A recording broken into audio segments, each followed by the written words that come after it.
fit in your box. Why you try to box me in? I got the key to unlock. I know the locksmith, optics. Speak of the lots, I'm eating lobster, chopsticks, freaking the boss. You know, I'll never fit in where I go at. Boss talk like I'm Boaz. Why fit in where you know you can stand out still? They remember you more when you hand out deals. Let's go. We won't fit in your box. We don't quit, we won't stop. Ride us all to the top. We won't fit in your, we won't fit in your, we won't fit in your box. No, we don't quit, we won't stop. No, ride us all to the top. Whoa. We won't fit in your box. No. Don't box me in. I do my own thing. Spirit is right within. I got my own way. Father is not within. Look at the way that I do my ops again. Oh, better let me loose. You know that I got the juice. Everything I got to do. Words that I speak out my mouth, I gotta move. Oh, we can't fit in your box. We too cold and you know.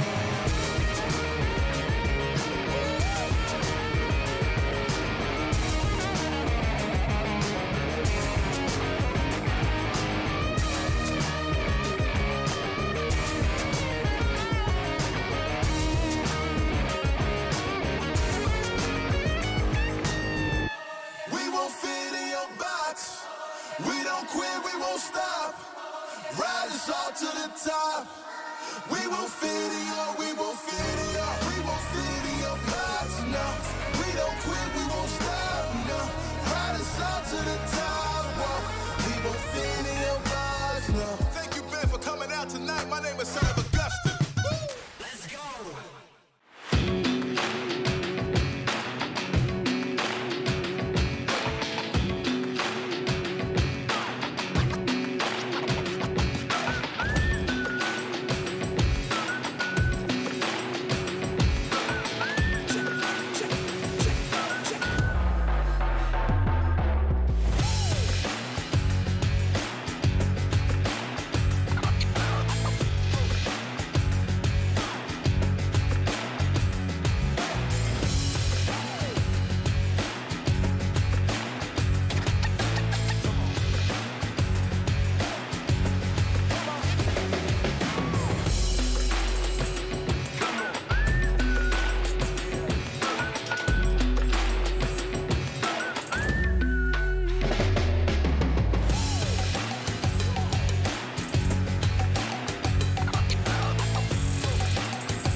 Your order is here. Oh, thank you. Thank you.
Bring the band in. Woo! Well, all right. Yeah, they want me to fit in, but I can't. I'm too different with it. Too advanced to think. You know my intuition. I got bars and ink, but never in a prison. Too far gone, never gonna sit and listen. This is optimism mixed with the best. You get it? What you're seeing is a beast in the flesh. I'm vetted up. I don't need to try to speak for the rest. Always keep it abrupt. They wanna keep it a mess, you know. This is what you get when you're sitting as a vet. But everybody know that you're a threat. With the rest, let's go. We won't fit in your box. We don't quit, we won't stop. Ride us all to the top. We won't fit in your, we won't fit in your, we won't fit in your box. No, we don't quit, we won't stop. No, ride us all to the top. Whoa. We won't fit in your box. No.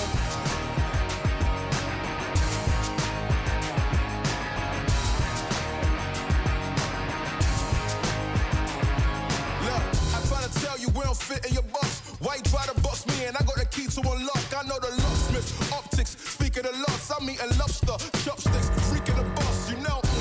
I'll never fit in where I go at. Ooh, boss talk like I'm Boaz. Ooh, why fit in when you know you can stand out still? They remember you more when you hand out deals. Let's go. We won't fit in your box. We don't quit, we won't stop. Ride us all to the top.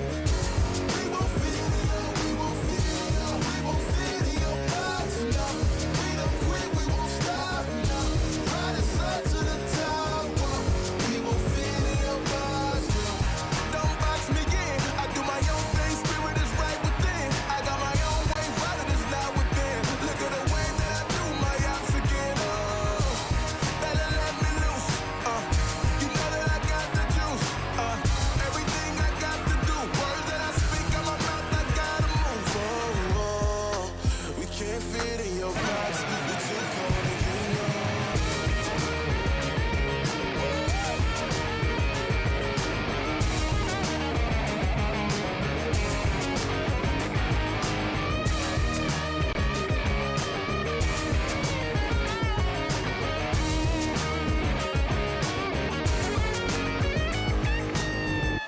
We won't fit in your box. We don't quit, we won't stop. Ride us all to the top. We won't fit in your, we won't fit in your, we won't fit in your box. No, we don't quit, we won't stop. No, ride us all to the top. Whoa. We won't fit in your box. No. Thank you, Ben, for coming out tonight. My name is Son of Augustine. Let's go.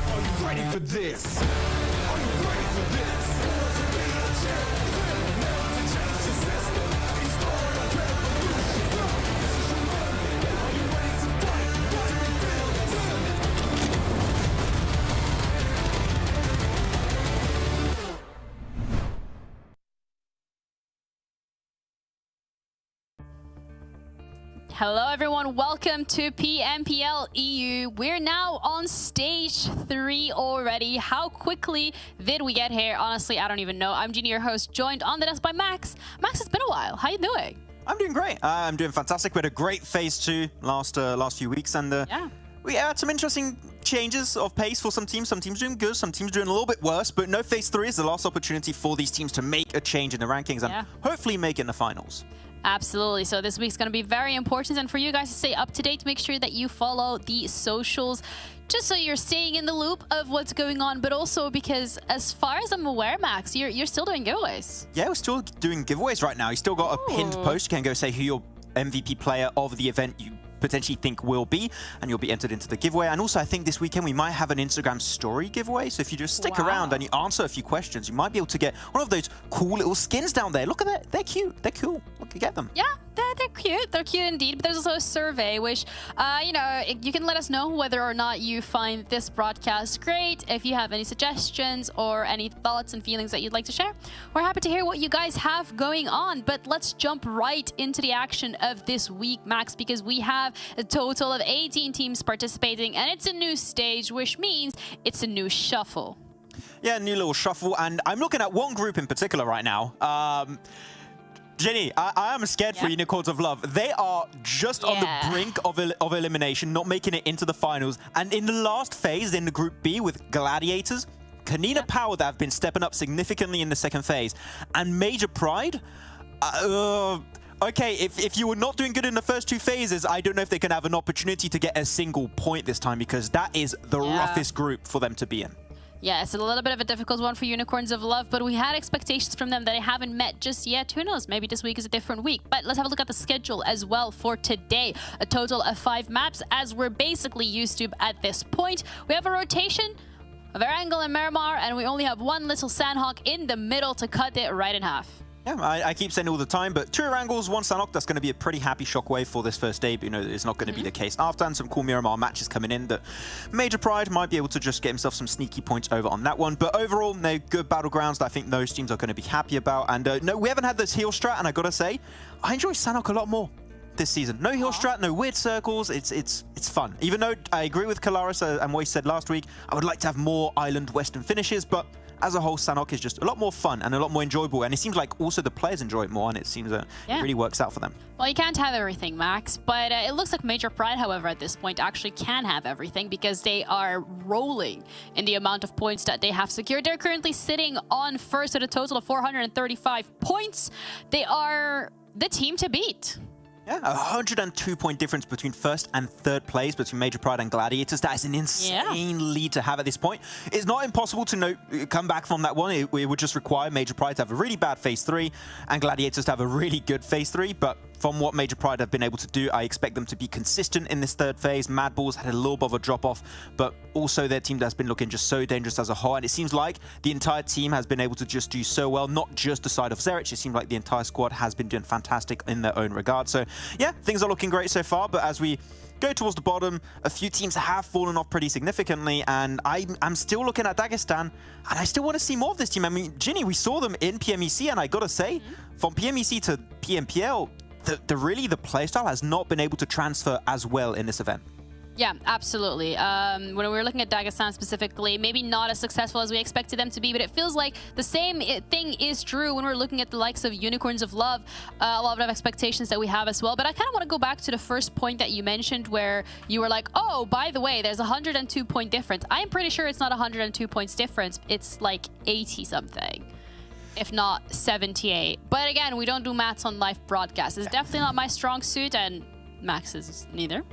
Very clearly. But let's have a look at the bonus points instead, because that way we don't have to do the maths ourselves, because it's already added up, and we could very easily, looking just at the graph, say that both first and second place are tied. Yeah, tied up with 37 points. Of course, this is not a point lead is going to be making you like 100% sure to secure the first place in the finals and your spot into the championship. This is just a little bit of a nudge in the right direction, right? Which is, you know, get a few extra points, you're kind of rewarded for having some good phases every single time. So you're going to see MADBULLS 19 points in the first phase, 18 points into the second phase. That is extreme consistency from those guys. Also the case for Major Pride. The thing is, one game from the teams are just a little bit lower, and that point lead is pretty much entirely negated. So sure, you're looking good at the start of the finals, but no, don't rest on your laurels. You still need to get a good result in. Yeah, absolutely. We're looking as well at the likes of Unicorns of Love. I mean, even towards the bottom of the table, getting those extra 10 to 11 points could genuinely mean the difference between being able to make it to the finals and not being able to do so. So again, this stage for every single one of these teams, it's a matter of just get the ball rolling, get on Vikendi, get those points, add in some extra bonus points, and stay in the competition for as long as possible. Now, I wasn't here half of last stage, but you were, Max, here for also half of last stage. So we're just going to combine our knowledge together of both of the halves and see what happened exactly in terms of some of the crazy plays we've seen.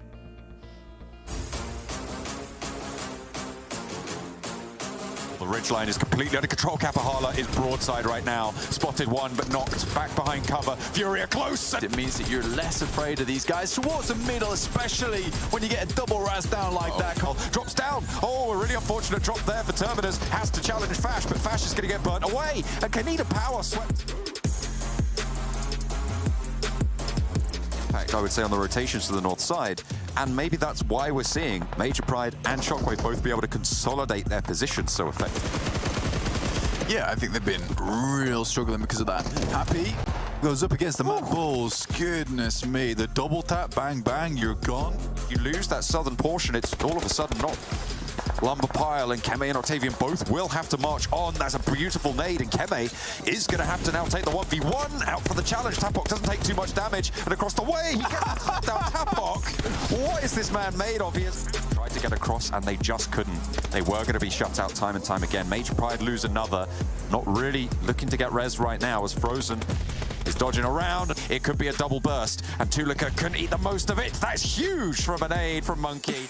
For MADBULLS, and now it's a 3 versus 1. The res can go. Folly has to break out, and maybe this knock is going to be good, but Frozen has to win the challenge. Will be able to do so. Vector in close range, needs to stand up. Purple going so low. There's a chance. The reload's good for one. Purple now hits the deck, wants to heal, but the spray is good, and MADBULLS. No nades are going to be in the back pocket here. Can't crawl in for the res either, and there's a first aid. That is so important for Monkey. A nade as well, being cooked. The blue zone pushes. Kapahala, he's betting it all on this nade. The cook is there. Will he get it in time? He does! Oh. From underneath, it's Major Pride.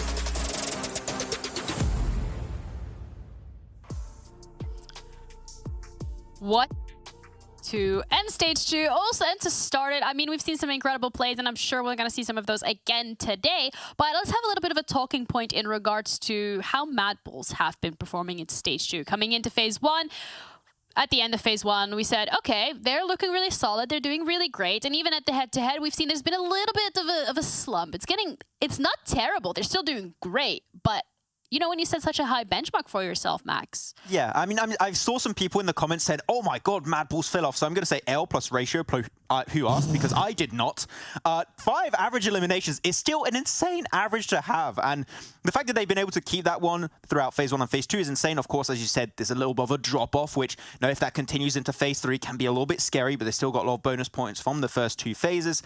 And look at that day 6 average. I mean, you're just looking at that right now. 34 eliminations on day 6 of phase 2, 6.5k damage overall over the course of those then 5 matches, as they did play Vikendi 2.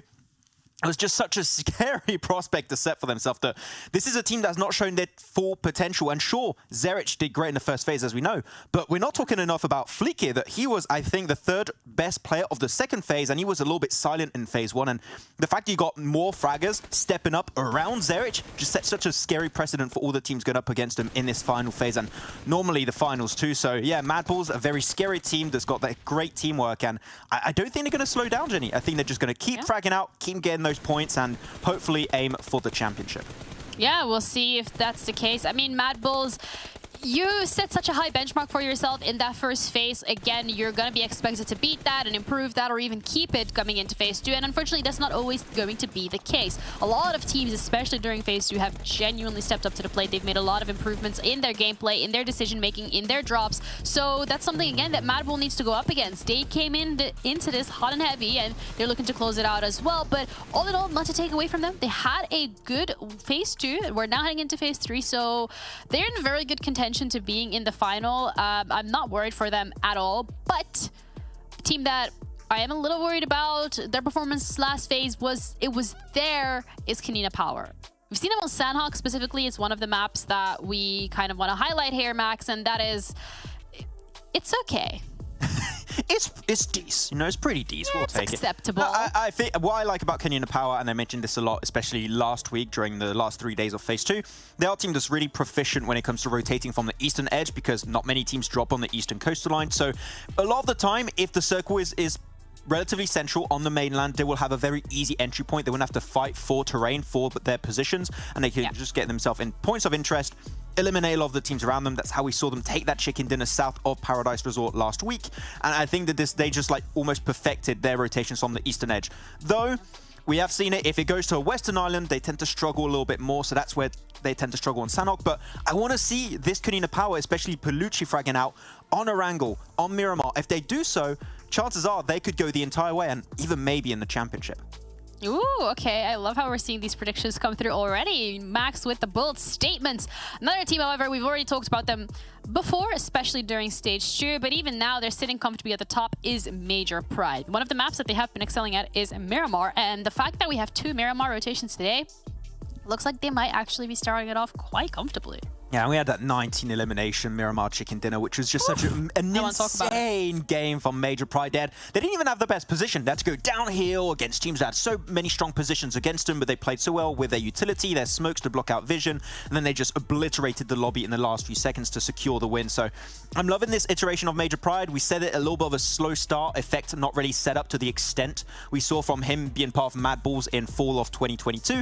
Now that's the case, and not only that, you're looking at Effectus doing great. Nomi is also a player that's been doing fantastic for the team, and Monkey with those like Kobe nades at the finishes of those games is looking amazing. Yeah. So it's just not just Effect now, it's the entire squad that has stepped up, and Effect currently is the MVP of the entire event. He was MVP last season, he currently is the MVP of this event so far, so chances are Effect might take the back-to-back MVP award here for Europe.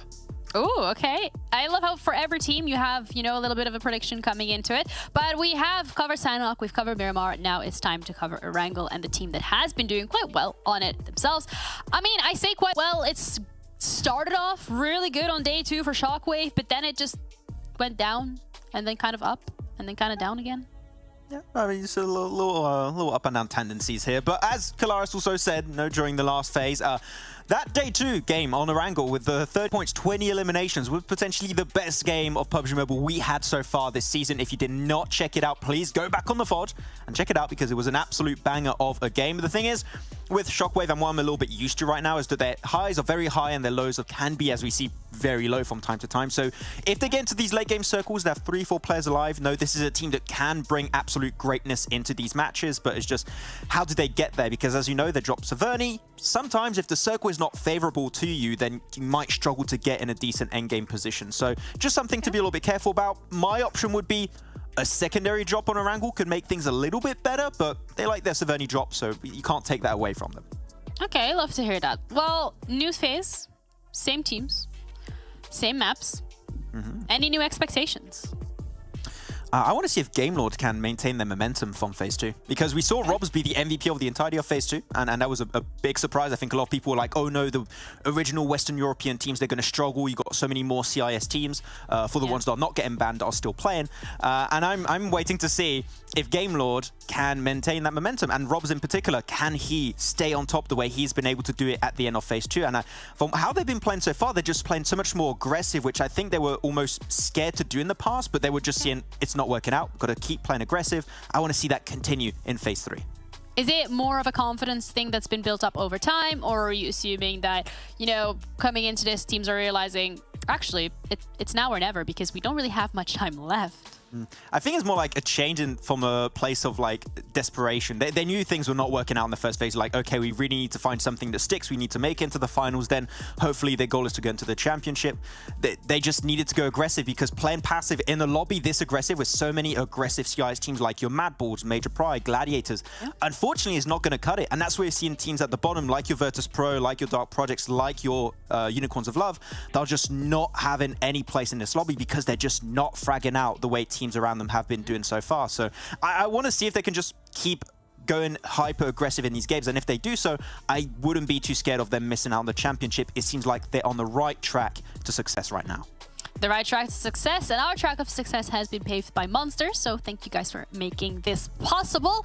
We're going to be heading over to our casters, and if you're wondering who's going to be shouting at the pixels today, maybe it's John and Blank, maybe it's Blank and John, we'll see.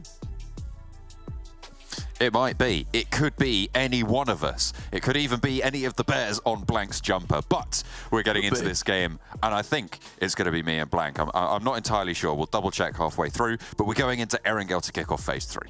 We are indeed setting it straight off on the grassy pastures, as Kalaris continues to say, and it's stuck in my head now.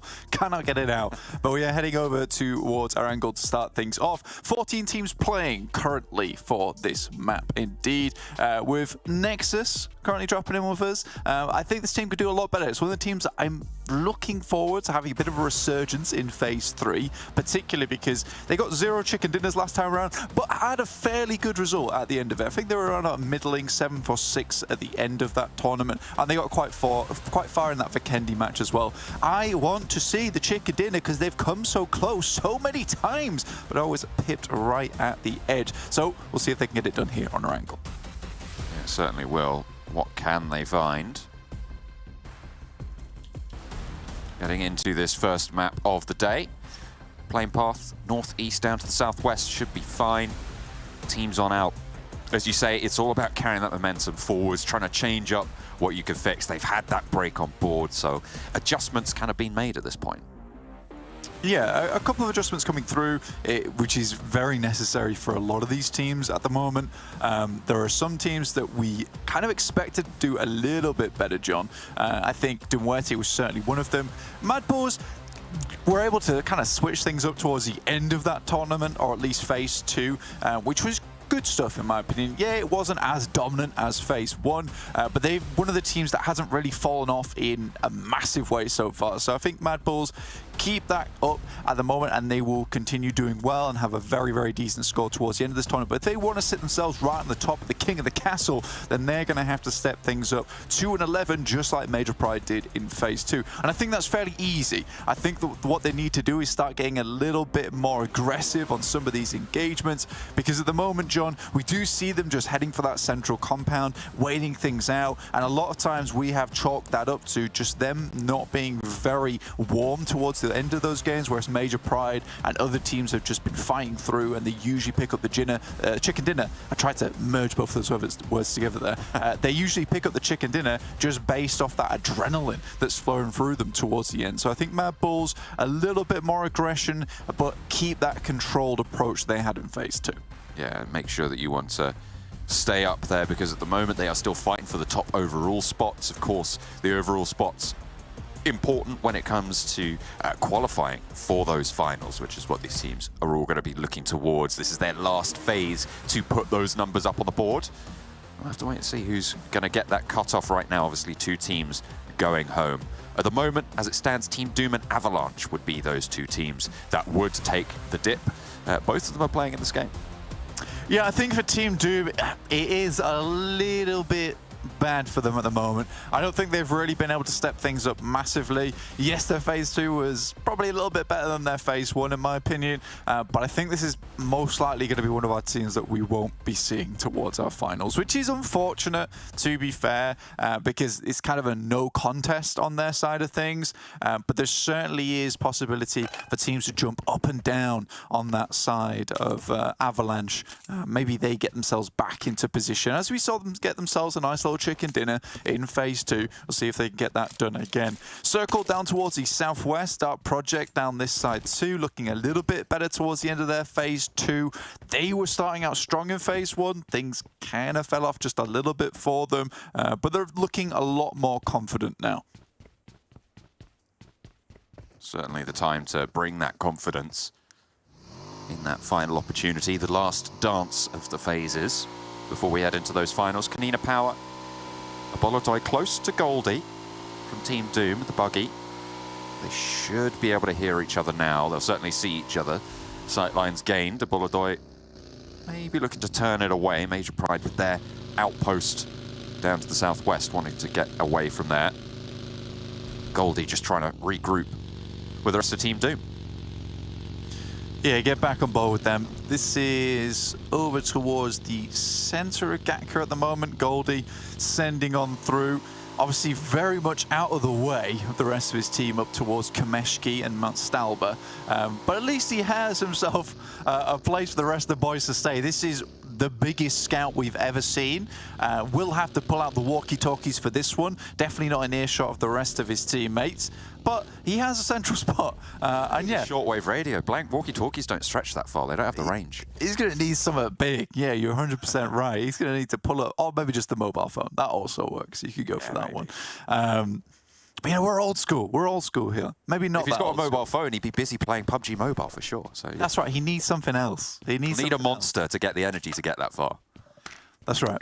Up towards his northern side, AAR, looking quite nice, actually. This is a team that has done fairly well overall. Got a couple of really good players on that team. Elementrix as well as Tapok really have been showing their stuff, winning out on the final Vikendi of phase 2. Obviously, a pretty decent position they had there, but at the end of the day, they did need a little bit of skill because they were going up against Major Pride, who were on an absolute tear that last phase. I think breaking a lot of records in terms of points gained.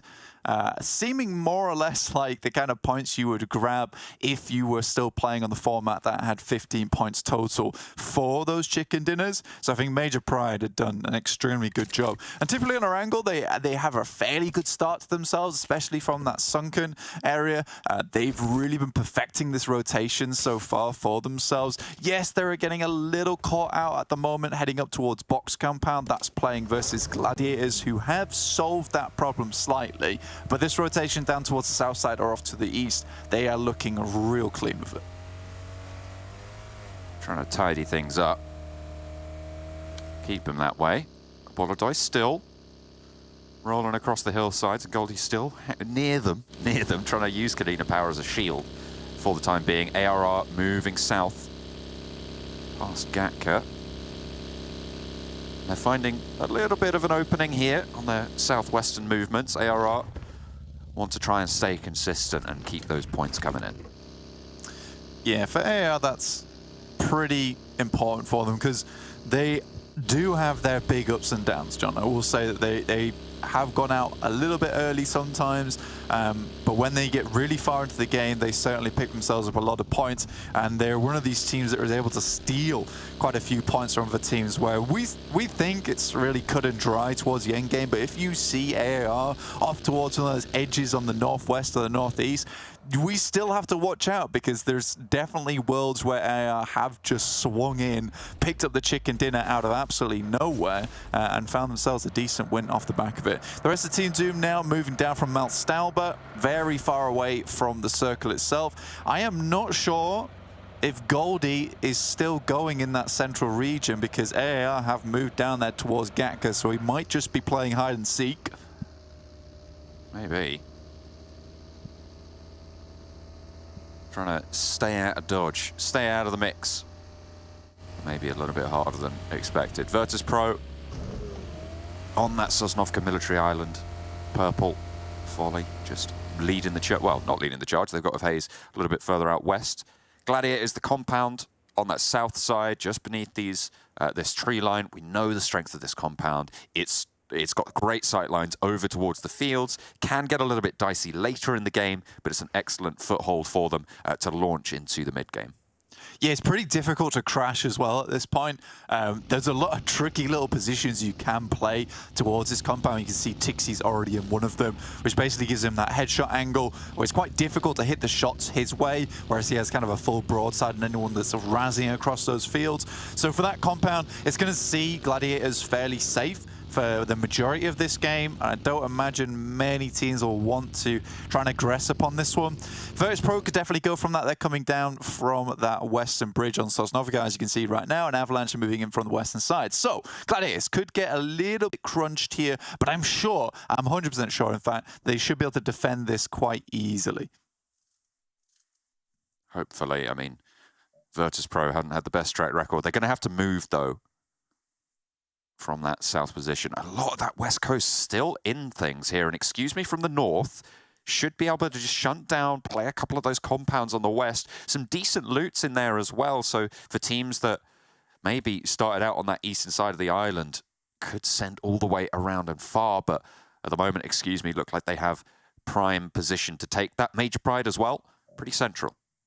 Is that double loot crate, by the way? I'm pretty sure that is a little double loot crate. Yeah, it is. That's dropped there. So whoever passing by can sell some nice level 3s. VIRTUS.PRO had to pop out the vehicle as Tixie sends some shots backwards. That's a lot of damage for a moving vehicle as well. So Gladiators comfortably keeping VIRTUS.PRO off their heels.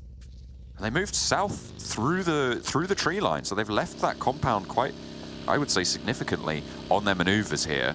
See, they're breaking away, and they are moving on that south rotation. They knew they had to leave the compound, and they are getting on the bike. Kitsune was left as a little bit of a backstop. VIRTUS.PRO are going to slow down and loot through Ferry Pier a little bit, and then come in behind. Where Gladiators are going to go is remaining to be seen, but at the moment, Dark Project are kind of ahead of them on probably one of their first ports of call, although there are a few more buildings to the south that Dark Project don't hold. That eastern edge of this next circle blanket's filling up. Oh yeah, massively. So we're going to start seeing some conflict soon.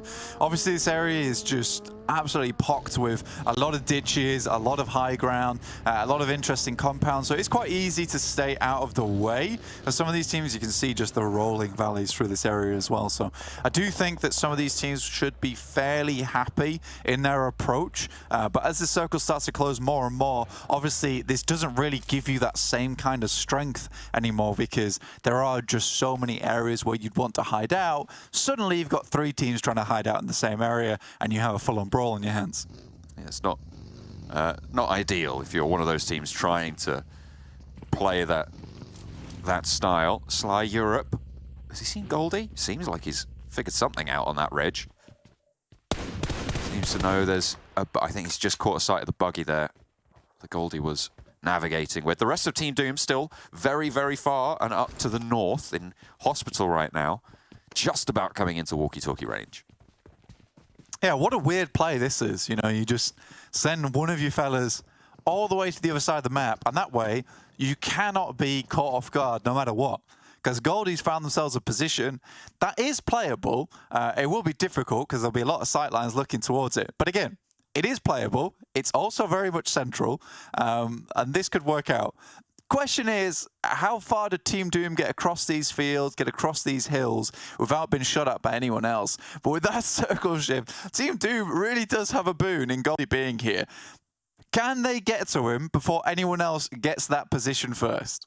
This is what a lot of these teams are going to be thinking about, right? Especially Sly Europe, who have spotted, is we're only missing 1 player in this lobby right now. Why is there a solo here? What's going on? Is the question that they're going to be asking, right? Because everybody should be essentially at full power. Team Doom have taken down one of the Unicorns of Love, sure, but why is there just a solo here, and why have they not got any backup?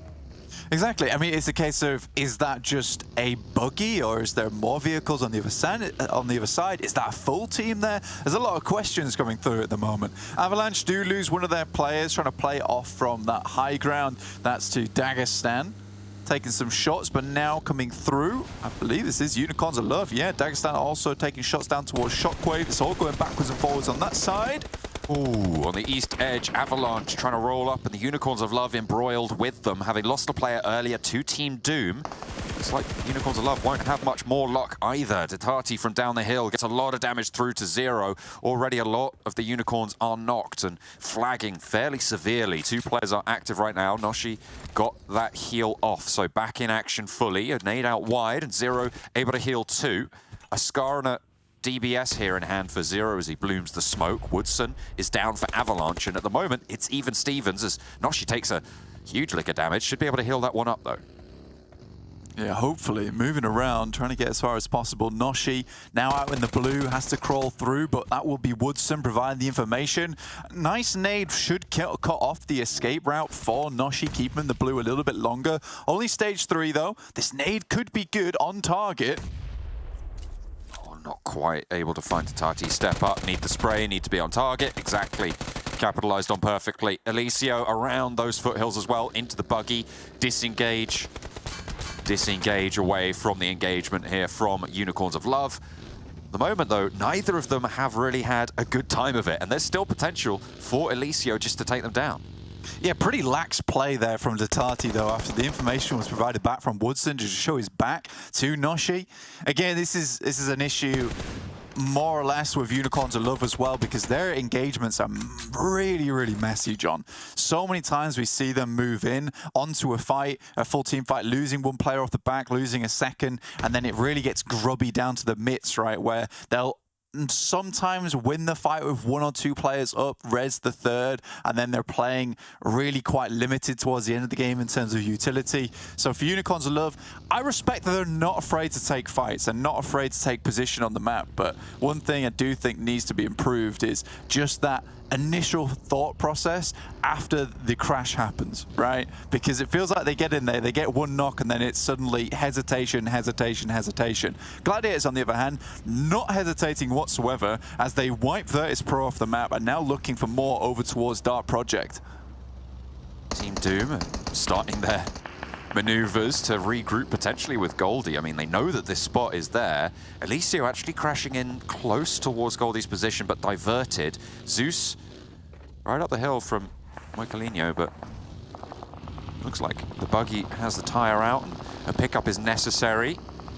Not going to get shut down, and Aces hops out. ARR are on the tail, and immediately a little hop out from Tapok, able to land the shot and the flush as well. Team Doom, they lose a player, they lose Phantom as well. The regroup blank is going badly.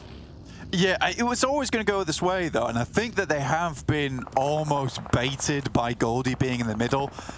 There's not really any way you can get towards him, and I think the fact that they're trying to regroup on one player as opposed to Goldie coming back to them is a little bit crazy to me, considering that this is just fielded area, open ground, sending 3 of your players through this area to Goldie itself. You are always going to get shut out from all sides. Sly Europe, though, still holding themselves a really nice spot up towards that northeast side on the road, that road that just snakes through, gives them some great sight lines. Obviously, they are a little bit towards that edge side. Not a big deal at the moment because the center's not too pretty either. Dagestan on the northern side. In combat now with ARR, Sly Europe just across the way. ARR with Tapok and Becker down. Unicorns of Love, I think that's one of their 2 players knocked at the back. Gladiators on the south side, holding on the edge of Quarry with KONINA power to their east. Yeah, 0, I think, getting flushed out there by Kitsune. I think could have been KONINA power as well, taking shots from that right-hand side over towards Quarry. Like you said, John, looking down towards this fielded area. A very nice position in terms of oversight. Right now, though, Gladiators nice and split along the compounds that dot across the roads on the north-southwest side. I think this is a really nice little position to be playing in and gives them a fair few options going forward. Latte spots out Matic, but he does get into cover fairly quickly, and we'll relay that information back across. Madness will send over towards Latte. In fact, landing on the roof, and now he needs help. Two of them are there. Matic spotted in the door frame now. Needs backup from the rest of the team. Steps out wide into the firing lines of the rest of the team. Matic still alive. In come the cavalry, though. A Molotov to try and slow things down, but Wait is in. There's a beautiful burn coming through to slow everything out, and this is absolutely what they were looking for here. A knock comes through from Major Pride, who are on the north side of this fight, and crunching into the back of Dark Project. Matic is still going, and Wait is now trapped on the inside. Can't move backwards. Fortunately, Keme is... Sorry, not Keme. Wait is there for the knock. The DBS around the edge, but Gladiators have got the backup, and a nade from Tixi seals the deal. Latte has to reposition, and now they can go for these reses. Will they find this shot though? Good, almost on target. I think that's a body shot there. If he'd hit the helmet, could have been over. In fact, he might have hit the helmet, but the level 3 just getting him out of dodge. I think Major Pride still cleaning up some of these eliminations. They're playing from the north's edge. This is looking fairly good for them. Gladiators might have trouble pushing through this area, John.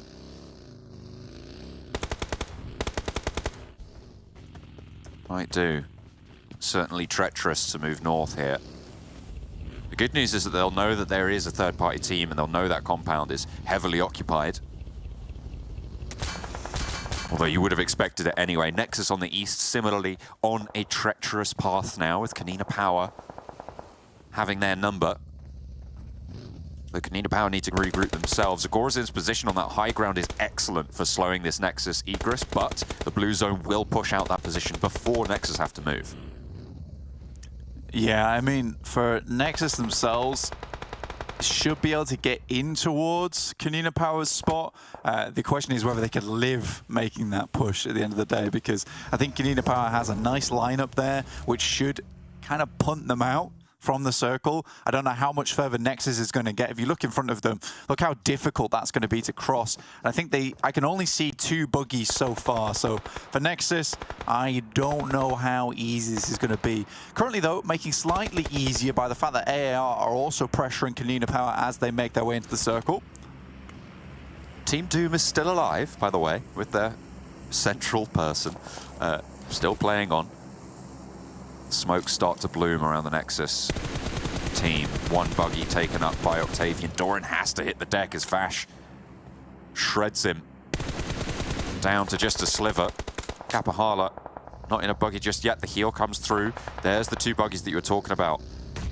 Kame and Kapahala. Octavian in the other. Doran in the smoke, maybe getting picked up here, but they will ride forwards towards KONINA Power. Fash behind the shack, actually allowing Kapahala to get away with that. A nice diversion. Octavian has got an auto shotgun here, but Fash has the DBS, and there's the nade to come through, and a burst is good for Nexus to start. But out of the frying pan into the fire, Keme is not going easy. Doran won't be able to hold on around this angle, but the KONINA Power also taking heavy casualties. Yeah, AAR really crunching them, but Gladiators doing an equally good job to continue sending in. They hit some shots over towards KONINA Power, which kind of allowed this push from Nexus to come through. Matic cleans up the final player for them. Now looking for a little bit more. I think they heard the fighting. Triple prediction coming through for Major Pride here on their south hold position. Gladiators, the outside prediction for Gennaro. But if they keep fragging like this, they definitely have a chance. Nexus losing players to these nades. Now it's just Kapahala and Keme out in the open field with Sly Europe taking huge shots at them. Tixi finishing off Doran. 8 eliminations so far. Really nice start there for the guys of Gaming Gladiators. Obviously, Major Pride looking at a nice spot. I thought they would hold out Gladiators. And honestly, this prediction from Gennaro actually looking a lot better now as Gladiators are able to clean out this eastern side. And this is one of the few times we see Gladiators at this point in the game with 4 members still alive, which is really big for them. Yeah, if they can sweep that eastern edge, especially with the circle shift as it is, Sly Europe will be their main competitor at this point. Sly Europe, obviously still in a strong position. Very strong. It's a really nice compound, has high ground, looks down towards a lot of this map. Moving into this position is going to be difficult. I think some of these teams over towards the western side might have an easier time of it. Excuse me, could be a dark horse here in this game. We know how they are. Finally, Goldie goes down. We know how, like to play on those edges, play in those hidden areas of the map and then kind of swoop in for that chicken dinner right at the end. They have kind of lived off the back of these placement points a lot. Gladiators take a casualty there in Tixi as Major Pride starts to move over. It goes straight into ARR as well. I mean, Tixi going down slows the Gladiators out. That allows Major Pride to get up to the ridgeline, but an aid from Aces fends them off for the time being. Tapok can push through, has sight onto the buggy, but needs to be careful from Gladiators because they do have a crossfire. Effects taking heavy damage on this route out, and Meku spots Tapok, cuts it down with the smoker's cover, and it's news so far. Monkey is flushed, meaning Major Pride are down to 3. A nade over the top towards Kitsune doesn't quite do what Keme was hoping it would, but Nexus is still going with an outside chance here. ARR with just 2 active. Tapok needs to be rezzed here. Effect spots Kitsune, and some retribution found for the frags coming through. And a nade over towards Tapok keeps them down. Yeah, you do wonder if Major Pride are going to dip out of this fight. Furia does have some sightlines down. They keep pushing things just a little bit further in. Now Sly Europe starts to extend their pressure out just a little bit down towards Keme, who is a solo. Tixi will find a beautiful nade over towards AR.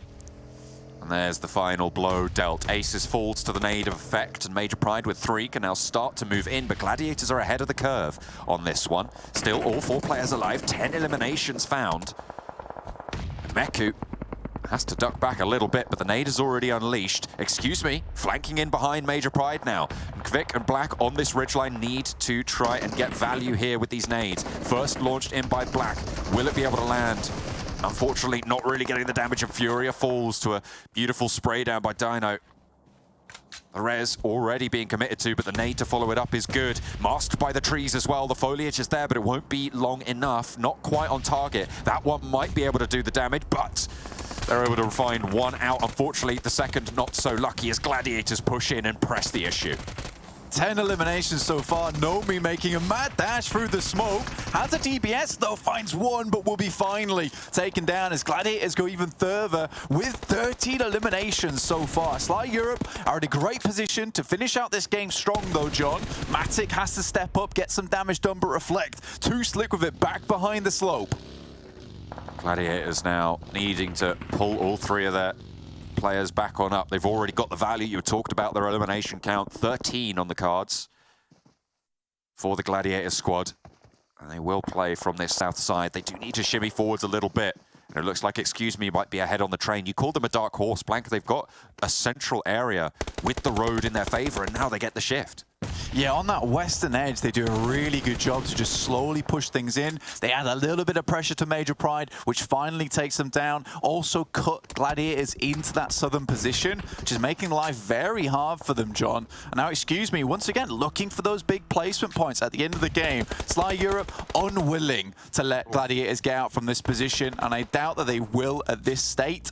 Matic does get Tenshik, though, back. I don't think that means too much right now, though, because the blue will really hurt them and send them just over this ridge, which will just put them in full sight lines of a lot of teams. But it will force Sly to move back as well. Sly are, in fact, on the longer side of the blue right now. Gladiators are closer to it, so they can just get these reses. Sly managed to get everyone back on in. And the Gladiators can't move forwards on their hillside as effectively as Sly can start to get across that road and play the ridge. Dagestan to their north, a major threat. Yeah, Dagestan in a nice spot at the moment. 4 players still alive, John. Let's see what they can get done with this. 4 eliminations. They are crunching themselves into this tiny little valley here. Now Tixi, just slowly but surely, pushing himself over the edge. Will spot Excuse Me, though. This could be big. They can clear out at least 1 player from Excuse Me, weaken them a little bit. Maybe that western approach becomes a little bit more viable. The outpost for Excuse Me needs to hold strong now and is doing beautiful work as the rest of Excuse Me back up with volleys of fire. Gladiators might be able to swing on this as they hear the shots coming from the high ground and move into position to try and third-party the engagement. Sly Europe have the same idea, and now 2 teams are fighting in a valley with everybody looking their way. Zadira goes down first to the DP from Tenchik as they move across, and Sly Europe have position. Really strong spot once again, playing from that nice compound off towards the eastern side. They've not had to move too much. What they have done is controlled effectively. They realize that Gladiators are not in a good state anymore, so they move up towards that northern side, try and clear this out. This is very good control of the map and of this endgame coming through from Sly. 6 eliminations. Reflect goes for that Molotov. Doesn't really have much of anything else, but hopefully places that correctly. Where's it gone? It's not coming back. I don't think we'll see that one again. Oh, there it is, just behind the smokes. A little bit off target, but it's very difficult to hit those at that range. 3 players still going for Gladiators. They've really not got a lot to work with as Matic is playing behind the only ridge they can. They can't move forward to the next ridge without Sly moving off their position, but they don't need to. And Sly might even be able to try close this out here with a nade. This is bold from Matic. The Matic special comes through. A deadly approach across the fields. Matic's definitely not on target with that one. And with that, Gladiators get absolutely cut down in the grass. Completely beansed on that push. That was very, very hard to make work, and I don't really think they had too many other options, Blank. They had to move out into the open. They didn't really have the utility to go with it, but they've got 17 points this game. Still a massive result for the Gladiator squad. But now we're into it with Sly Europe, a dominant position, 4 players alive. Excuse me, certainly are in a super strong spot, and I think Sly Europe have really settled themselves up for a strong endgame. Leaving players up towards this northern side did weaken their push down towards the south, but what it has done is allowed them a really nice point to regroup back up on. And now Dagestan feeling the full brunt of it. Of Excuse Me taking knocks as well. I think this game is looking more and more like a Sly Guys win. Certainly seems that way. Excuse Me under pressure. Losing that forward outpost, the Dagestan roll-up.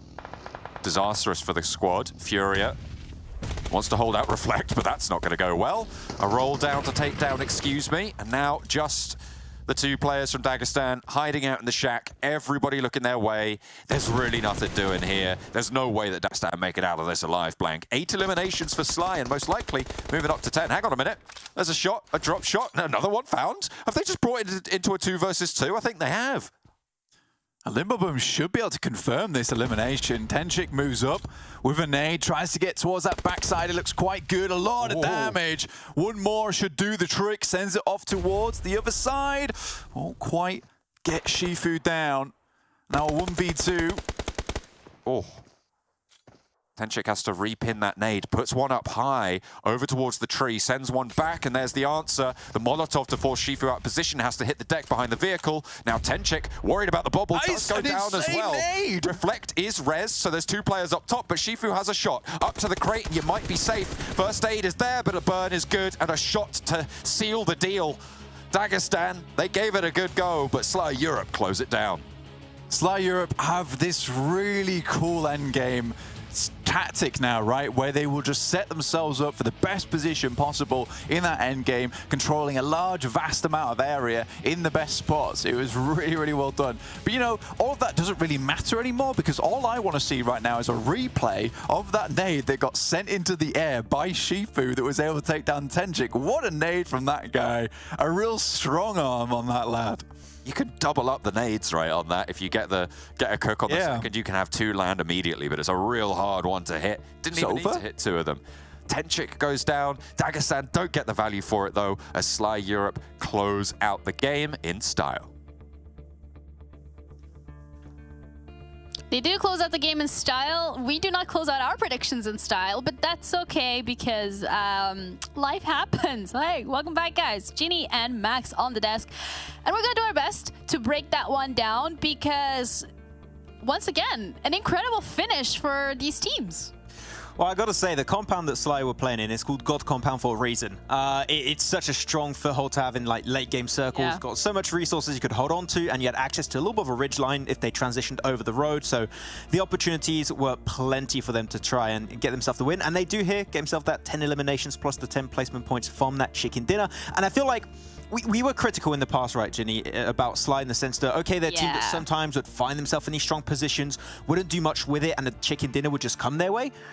Man, it seemed like I just saw a different Sly Europe in this game. They just woke up and just decided to be hyper aggressive. They just chose violence today. And they were so controlling, which I didn't expect to see from them at the start of this phase. But game 1, that's the right game to put you hopefully in a good momentum kind of like position for the rest of this phase. Yeah, absolutely. They were just playing straight into everybody's faces. But also, when we're looking at Gladiators, they have managed to get themselves 13 limbs as well. They're absolutely smashing it this time around. They had so much damage, assists on the board as well, but just a little bit unfortunate in terms of some of the timings.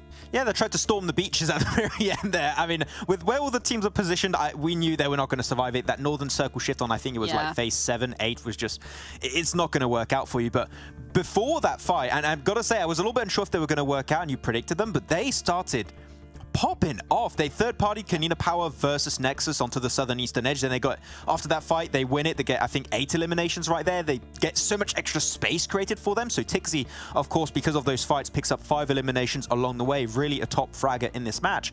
And then there's Major Pride that gets close to them, and they like kind of move a little bit further back because they don't really want to take that fight. But excuse me, pinch on Major Pride, and the instant Major Pride, the instant Gladiators realize that's happening, they go back into their position, take the fight towards Major Pride, and excuse me, to pick up more limbs. They were just so controlling on the southern side, and they won fights that I didn't think they would win while keeping 4 players alive. So I'm impressed with Gladiators on this first game. That's the thing. If they make it as 3 or 4 players in the late game, this team is just so damn scary. Yeah, absolutely. I love how we started the highlights as well with Tixi on the nades, because he did manage to get 3 kills on the grenades, 5 elims in totals. I mean, Major Pride, not to take anything away from them either, they've been performing really well this game around. It feels all in all, a lot of these teams are consistently showing up, and it's the teams that we're kind of expecting to be the ones stepping up to the plate. Yeah, exactly, except for the Sly. No, I didn't expect this strong of a showing in the first game. But Reflect, I mean, if you want to point fingers at one person that did not allow Gladiators to transition and to potentially get a chicken dinner, it's Reflect. He had that little, just very small ridge line, but with that third-person perspective, it's very easy to control it. And he just made sure the Gladiators were pretty much stuck in the southern edge and couldn't move out. And the moment the circle shifts north, there's no way they can survive it. So Reflect was a big reason why Sly just did so well. But it got close. Like, it was a 4v2. Then Dagestan put it down to 2v2. Shifu gets himself some amazing nades onto Potenchik. So I was a little bit skeptical for some time, but at the end it didn't quite make it. But Dagestan, from their northern position, did make the most out of their, I would say, rough position to play from. Yeah, but all in all, they still managed to close it out. Even Sly there had a really good position for themselves. Interesting that they gave it up, though. It is interesting. I'm just looking at these nades. That blank that said, I want to just have that replay of that nade. It was just so good from Shifu to Potenchik. I'm impressed. But then the Molly forces Shifu away towards that Krace. It doesn't quite make it. But yeah, good showcase from Sly and Dagestan, a team that I would say needed some points in. So that's going to put them on a right track to hopefully make it further into the finals. Yeah, speaking of Dagestan, actually one of the teams that performed really well on this first map here in Stage 3. Let's have a video. Let's have a look.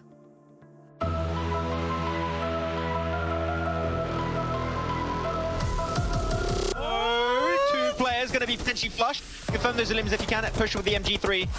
What is he doing? Right through the wall. I have no idea what I'm witnessing. It's a 1v1. And wait, no way. Dagestan win. Got to be kidding. At least, but they were in nade range for a split second. But the fact that they got eliminated, La Familia player, and they instantly fall as Shifu pulls the trigger, comes out of the shadows, and gets so much work. Actually, almost, or potentially, if not guaranteedly at this point, going out victorious here. As I say that, though, Keep finds 2. They find 4 backs. Followed up from their chicken dinner from earlier. I mean, did have, what did you say, 29 first aids earlier, so it should be alright at least for a little while longer. Best in the EU region. Though, right through, the nades are getting traded back a little bit. A lot of shots fired, but nothing connecting. Keep actually with a nade gonna be able to find.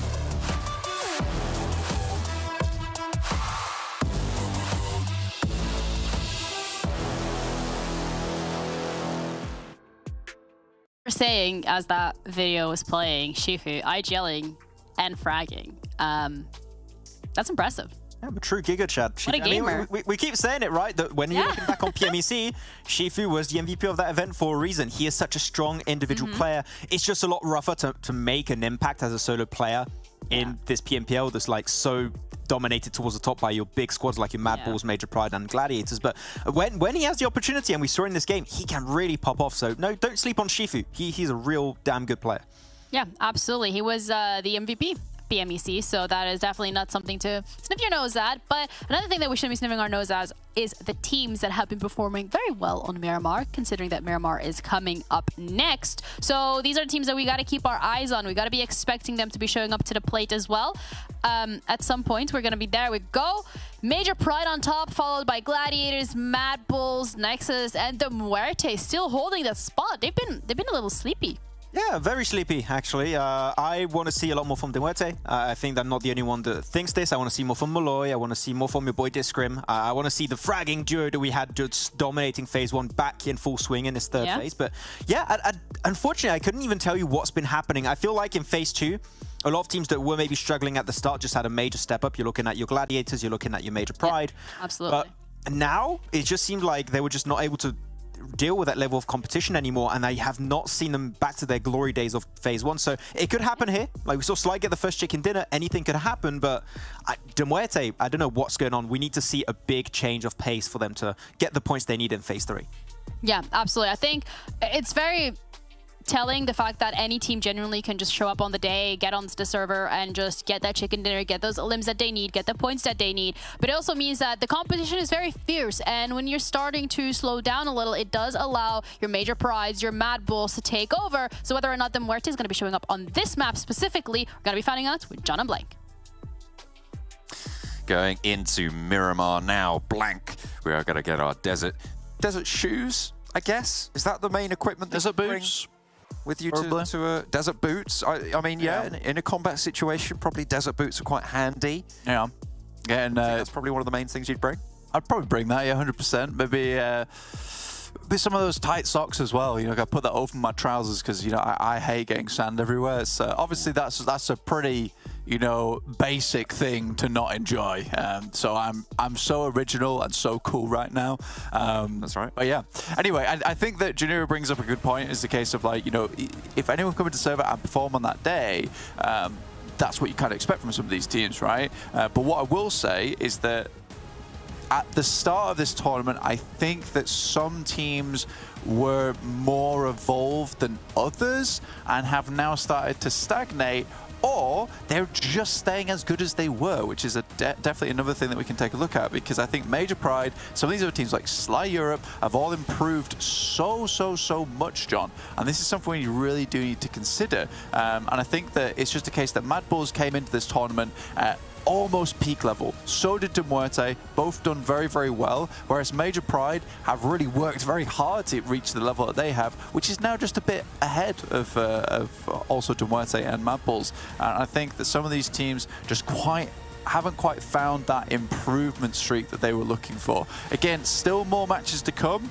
5 days after this, so a lot can still change, but MUERTE, as opposed to MADBULLS, do look like they're on that downward trend now, as opposed to, you know, being as good as they were at the start. I think that's more akin to MADBULLS, and I think MUERTE have just lost that hot streak. Just a little bit. Needing some sort of oomph, some extra nos in the cylinders to send them flying forwards. Have to wait for that one though. Yet to press the button. A south plane path to MUERTE are out fairly late, just over Chumacera. Looks like they're going to head up north to their usual stomping grounds. Yeah, nasty little playing path here, which really does leave basically these rotations available to you. Mainly on the western coast, the eastern coast, so quite difficult to get out of here, especially because we're also slinging ourselves around Los Leones, which is a nasty zone to be moving through in of itself. So I do think some of these rotations will be slightly askew. Luckily, most teams can get out the plane in those parachutes, but you're lucky to get further than this in a parachute, honestly. Yeah, I think that is a limit that you are going to be looking at there. To get out, you will just try and drop on these vehicles. It seems like a few teams have had that idea. The circle won't contain you too much. It's very central, so a lot of these places are just going to be super available. You can see Team Doom out on the east coast. Most likely, I think they normally head up towards Tierra Bronca, Torre Armada, even Campo Militar, and they're going to be all right to do that in this circumstance.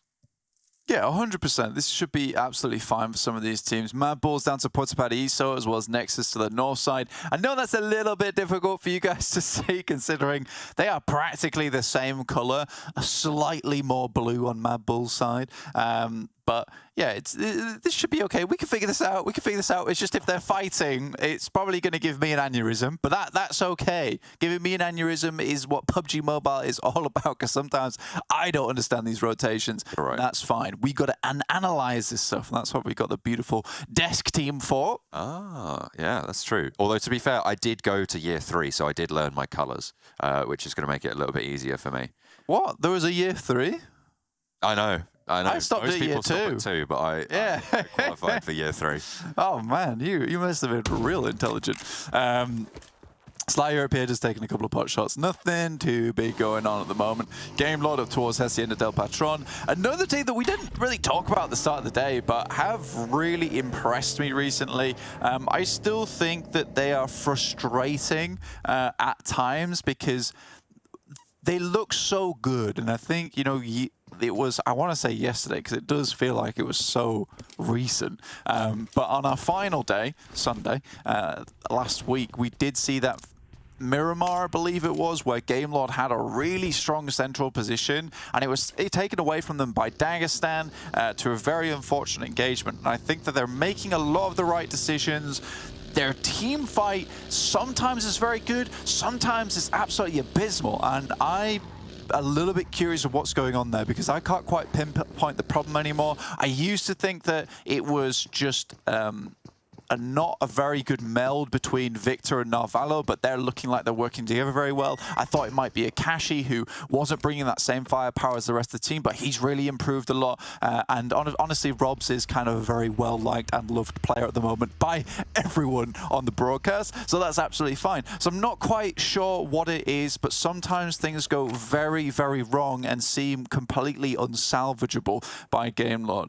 So I want to see a little bit more of a consistent spread from these guys. I mean, to me, that speaks of potential communication issues within the team. I mean, that's very much in the realm of hypothesis, and don't, you know, take that as read. But like when you perform well sometimes, and when you don't perform well other times in similar situations, that feels like the calls that are being made sometimes might get lost in that sort of scenario. We don't know exactly that could be what's going on, but that's certainly a possibility. Yeah, I think maybe it's a team starting to try to find their stride, perhaps. Like, they're getting into the end game a lot more now. And this is something that did not happen for them very much in the past. So it might just be a case of that pressure is slightly getting to them, or that they're trying to figure out how to play these end games a little bit better the more practice they get on them. So the more that they can see themselves towards those final 5 teams, I think the more we'll see that consistency start to bleed through. So, you know, cheering for Game Lord as per, because they've had one of the biggest comebacks in PMPL history so far in this tournament, having really, really bad fall Europe split last year, and coming into this one looking very much revitalized. Look like they've been in the spa for a couple of weeks. Hopefully they will have found their inner zen. We'll be able to catapult back up towards the top. See what they're looking out for. This is the Game Lord roster is very, very storied, I would say, at this point, especially given last year's performances as this roster preeminently. They had a massive downturn, and so not only is it a comeback story on this season, it's a comeback story overall. Yeah, exactly. Yeah. Gladiators as well, another team that we would say is quite storied. They've got a fair few narratives around them, and they're looking quite good. I think they're a team that's getting a little bit easy to read, which I think that they're fixing quite well. Anytime there seems to be some problems on their side, they are initiating those countermeasures I keep saying, which is absolutely fine. Apollodoy just peeking the monster truck out the side. It's like, come on, have a shot, I dare you. He's just peeking out. He's hiding though. MADBULLS on the south side. not hiding, but quite far away from the action right now. The South Point duo for Gladiators is, sorry, it is just the duo, Matic and Meku, a little bit further south. We'll probably hear this rotation from MADBULLS, and that could protect Kitsune and Tixi from potentially getting rolled down on from those Chumasara Hills, should MADBULLS take this route up. It looks like MADBULLS, yeah, they will turn in and probably go past or certainly near to Matic at this stage. Nexus moving in from the east side, past La Bendita, around that crater. They'll have to try and navigate further to the west. Unicorns of Love will just be that little bit ahead of them. Unicorns of Love, obviously, past Minister Morales towards Picardo side. But a real clump of teams up towards Water Treatment and San Martin.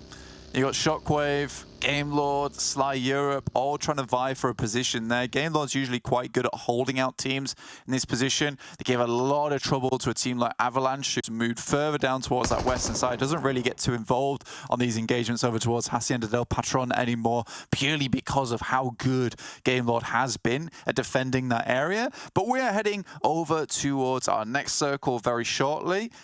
This is a pretty fun area for a lot of these teams, I would say. There's a lot of high ground to take up, and more specifically, there's a lot of very good compounds, right, where they're easily picked out. This area, though, not as fun, I'd say. Unicorns of Love have a really strong spot, and if someone wants to take that off them, I think they could. I don't think Unicorns of Love would be able to hold on to this position as well as they might think. It's also one of those spots where I think that, you know, you might have two teams clash there. Unicorns of Love have a messy fight with another team, because I do think that they're good enough to cause someone harm. I don't think that they're a team that's like that bad that they would just fall over. I just don't think that they cleanly finish out their fights yet.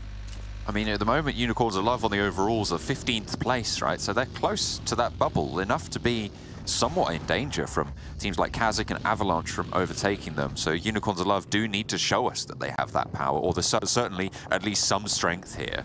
But with Game Lord to their northern flank as a duo looking to regroup, KASIK team as well just over on that west, and Gladiators probably next in the queue to push in from the south. It's a difficult task to maintain space in that central area. Excuse me, falling a little bit by the wayside down for Major Pride on the southwest as Sly Europe and Nexus crash into one another. At the moment, Sly Europe doing well, but with Reflect going down, Nexus have got the opening that they might be looking for here. Doran into the stall with a teammate, but Mandarin sneaks a bullet somehow through the window, and we'll be able to get the flush onto Doran.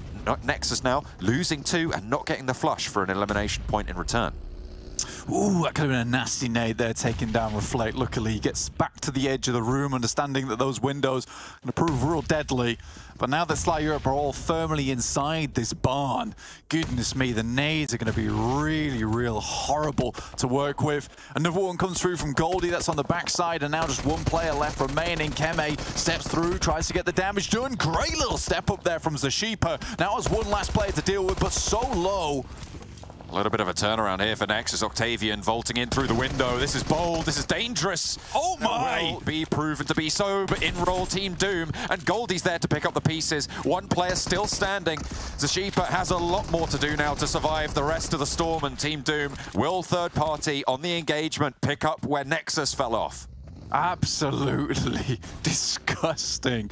Unlikely that Zashipa was going to get away from that one, but what a play to bring things back from the brink there. And again, as soon as Nexus had kind of corralled the guys into this longhouse, it was going to be very difficult. So many nade angles for them on this position. Very, very difficult to deal with overall. Looking over towards that northern side of the map, though, Game Lord stopped a little bit short down past the south side of Graveyard. Shockwave close by to them. Gladiators looking to set themselves upon that ridge. They really do like to play it out in the open. I assume they've got some kind of a compound in this position, playing that 2-2 split at the moment, watching out for that breakout from Picardo itself. But yeah, this is quite the interesting circle, purely because you saw so many teams trying to hit that central area straight away, and now we have these big clumps on both the north and south side. A lot of open ground in there as well. Shockwave now right on the northern side of this next circle. Won't have to move too soon, but very likely in the next 5 minutes or so they will do.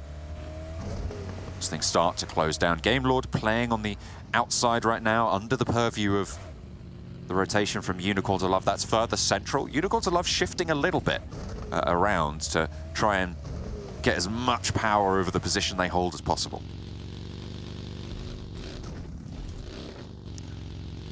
Just trying to figure out where they want to play, obviously, because they're down that downslope at the moment on the western side of Lebendita. I think if they can shift themselves up towards the edge of that ridge, which is where they're currently playing, we'll give them a little bit of defense. Game Lord slowly but surely poking their head downwards, with Akashi sending as a scout first. MUERTE coming in from San Martin. This is the team that Max really wanted to see a big improvement from. SHOCKWAVE takes shots towards them. Quickly they divert off towards the west, get behind this ridge side. This works out well for them. Milky Way, goodness me, that bus is a bit of a problem for him. We'll be able to handle it though. Nicely turned around and immediately going down back to cover to gain speed again. Not sort of just trying to three-point turn out in the open. That's discipline. Nicely done. Milky Way should be able to get to the compound, but ready and waiting for them. It is Victor from Game Lord. Playing a little bit split from the rest of the roster. In fact, very split. Game Lord are at the top of the hill, so they do have sightlines down to this. But as soon as Victor goes down, that's it. He's flushed. There's no way of getting him back. I don't even know if he has a vehicle here, but MUERTE looming out the smokes and seem to know that there's someone here. There is a buggy around the back, so they should have an inkling that someone has certainly been here. Sorry, not a buggy. A Morado around the outside there. As MADBULLS come a cropper a little bit on the south side. Yeah, currently fighting out versus Excuse Me, who are down to 2 players themselves. MADBULLS lose 1 down to 3, but I think Excuse Me should be flushed out fairly soon. 3 players for MADBULLS now left alive. But yeah, Victor has a lot of work to do here. Unlikely he'll escape in this vehicle, so he has to find the initial knock, essentially. In the meantime, now Game Lord are locked in this odd position of waiting for Victor and also providing that oversight down towards Unicorns of Love and Major Pride. So a real interesting turn of events here. And as the game goes on, it's only going to get worse because SHOCKWAVE and Team Doom also kind of want to rotate through this position. I wonder if MUERTE even think there's a player here anymore. Are they aware that this is a little... Yeah, I think he's hidden, right? He's just waiting for a knock so he can get out, because there is a vehicle right next to him. I think if he gets that knock, moves away in the midst of that chaos, that's probably ideal, but they don't want to peek around that area at all. Can't afford to. Avalanche going down to Gladiators. That's on the southeast side, so third party as Woodson tries to push through towards KASIK team on the west edge. Tixi looking to move up further north onto the ridgeline on the west side of this next circle. Blank, this is a pretty powerful position for the Gladiators to hold out both of these teams. Yeah, we were saying this earlier, is that this position they're playing in on this ridge side protects them from a lot of the sightlines up towards the north, but what it does give them is this massive ability to take down anyone that's coming through and out of Picardo over this open ground. It's very, very smart. So now KASIK and Avalanche both forced into this awkward engagement, whereas no matter what happens when they start to leave, Gladiators are most likely going to pick up a lot of the eliminations off the back of this. Alicio spotted by Tixi. Ingush will get the flush, so the point goes to KASIK team. That one's pinched back away, and shots actually up the hill as well. Potentially trying to find people. Woodson hiding out in the smoke with the DBS. We know how devastating it could be. Striker doesn't hit the shots, but that one's good for it. The second peak, just a little bit too much. Kitsune takes a little bit from Striker as he wants a little bit more. Avalanche fall down flushed, and a lot of points being swept up there by the Gladiators. 2 eliminations on it. And now KASIK team to handle. Yeah, either way, the circle's starting to close on them too. You have to move out into this open ground eventually. The only way out is forward. And for the Gladiators, even if they are taking a couple of pot shots here and there backwards, you know, they should be able to deal with this. The only difference maker that's going to be is Striker, who's sending out towards that northern side to try and get an angle, but I think MADBULLS, or at least Gladiators, have seen it. In the meantime, we're watching this complete team wipe coming through from MADBULLS. They lost a player in the process. Furia really didn't get much done there, sadly. Striker down, though. That's really important. Oh, Unicorn has to duck back behind cover and actually gets forced away again by the blue. Gladiators just picking this apart. KASIK team really not going to be long for it here. Matic on a forward position, staying out towards the zone, and KASIK just flagging, burning in the blue. needs to force a heal out here as Ingush is flushed away. Just the one player now remains. The smokes are blooming, but what's it going to do for you here? Gladiators should just be able to close this one down. And there he goes. Last player falls. And with it, KASIK team, Gladiators sweep out the West.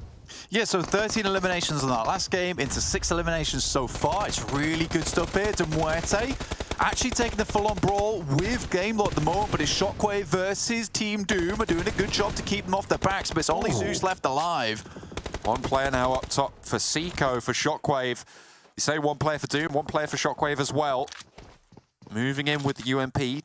Pretty brutal in close range, but Zeus spotted. Nade is cooking, or maybe trying to drop a smoke for aid in the reses towards the teammate. Bursts out the window, a little bit too far away from Seiko. He's jump-shotting around the side here, and a heal being initiated now for Zeus. Moicalinho is low, probably Prio on that res. Goldie will have been spotted, and there's Blue Zone coming in as well.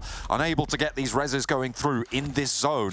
So we'll need to prioritize them if they want to get back to full force. Seiko not letting up the pressure though, and Zeus kind of letting him slip on the inside now. Nades down the middle, and Zeus takes a lot of damage. That heal is abated, and another pin being pulled now. The bank off the back, which could be good, and Team Doom fall for it. Yeah, it gets blasted out the window there, John. Barely with his wits about him. Looking at this circle though, Major Pride down towards that warehouse compound on the south. Gladiators are able to move up towards the north, closer to MUERTE, who were completely wiped out Game Lords. They came to try and rescue Victor finally. Did not happen as well as they thought it would, with MUERTE moving out of that one with 4 players still intact. MUERTE with their challenge to show us that they have gathered some speed on that north side. That northern ridgeline that cuts through the middle of this next circle is going to be really important for this next phase. Who's going to be able to claim that? Major Pride dominant on the outside in that open ground, and actually Monkey looking to scout out a little bit more. The south edge treacherous as MADBULLS try to push through with their 3 players. Yeah, it will be difficult. Sending in now. KONINA Power spots them. This should be an easy lineup, but there's so many people in front of him, he's not even sure what to shoot at. Luckily for him, some other teams do have an idea of their own. Major Pride, I think, took some shots down that way, and MADBULLS should be cleaned out sooner or later. This is kind of a death stop for them. Not much other areas around the map that they can move off towards. MUERTE and Gladiator is getting horribly close to one another. MUERTE with the high ground, though. Coming in from that northern side, crossing those tracks, it's difficult. All of these teams on the south side have made it in. They have got an opening here. Speaking of openings, the nade on the north side finds Kitsune, the flank position for Gladiators against MUERTE. Discrim goes low, but doesn't get knocked in response. Matic moves forward. Nice. Discrim goes down to a nade, cancels that heal, and finds value for it. Kitsune now in a good position. Tixi might be able to unleash another one, but Meku puts a long one towards the backside of MUERTE. Doesn't quite get any damage on, and they're burning it to commit to this res. A second Shockwave come through. Where has that come from? It's Seiko, the solo from all the way at the back, has a massive backstab, and a nade over towards Milky Way. This is huge as MUERTE are crumbling now, and Kitsune is so much more resible than he was just 2 seconds ago. I mean, MUERTE really just falls short there from Seiko. That backstab was horrible. Malloy, in the meantime, was trying to find an off angle. Both Discrim and Milky Way down, moving through into the smoke. 4 players versus 1. This is more than certainly going to be a Gladiator win on this team fight. They're all just down the hill. Malloy, last standing. There's the first flush coming through. The point going over to Gladiators. They'll spot the second as well. So able to pick up the point away from Seiko, who got that knock. Malloy running away down the hill. I wonder if they know this is his route out. It seems like Tixi is absolutely pushing on forwards here. Maybe they're not even aware that Seiko could have a potential third party. They're worried about the smoke. They think it could be a snake. From Malloy, steps out for a challenge, but doesn't get a knock here. DBS close range, it's dangerous. Tixi, first to face it. Matic goes down, so does the other, but they will find these reses, and Gladiators can pull themselves back together now, and a full resupply on the bodies of MUERTE, who are just drawn short by Shockwave Seiko. Yeah, nice little double shotgun elimination. Well, knock there coming through from Malloy, but not quite enough. I think that they assume with the 2 players up front, they'd be fine to send Malai off for an off angle. It's a good idea, but as soon as Seeker comes in from behind with that backstab, the entire plan goes kaput because no longer can you get that res off either. Unfortunate stuff, but Gladiators do clean up that fight. I think it looked pretty good from their side anyway. Some nice nades over the top. So there's my prediction in the bin. That's fine. I wanted to believe into MUERTE one time. I thought they'd get something done with that high ground. Unfortunately not. Seiko once again taking shots over towards Gladiators. This guy is ruthless. He's a Heat Seiko missile right now. Just precision. Gets the flash automatic. That is so brutal. For Gladiators to lose a player here. That ridgeline, if they move out to the east, is so powerful, but Seiko might even get ahead of them for it. That's the same position. Seiko had moved south already, by the way, on that engagement, and went back out to try and stab into Gladiators. It's worked out. I mean, Gladiators now down to 3 players. Major Pride with 2 really good compounds controlled. Obviously not towards the center, but Monkey is providing that high ground support for them. Major Pride do lose effect, though. That's from Dagestan. Over on this side, again, they shouldn't be long for this world, though. You can see just how difficult it's going to be for them to move into the circle. And MADBULLS have to hope that they can take shots towards them as they move in. It will be a 3v4. Oh, Scratch that. Shifu immediately flushed. Monkey's position on that high ground will be so important for Major Pride moving forwards.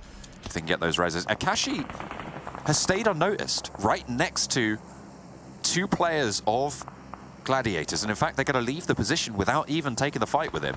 Just hiding out. I wonder how Akashi even got there. If there's a vehicle just remaining on the hillside, or... I'm not entirely sure. Seiko is still there for the backstab on the north side, but this south edge is still fraught with tension. Teams losing players left and right. Dagestan. Over towards KONINA Power. If they can get further into the game by taking down another team, be ideal, but KONINA Power have some real good angles for themselves, protected by those rock faces. Major Pride still have to move off towards that west. Unicorns of Love have done nothing. Sat in this central position for a long, long while. Oh.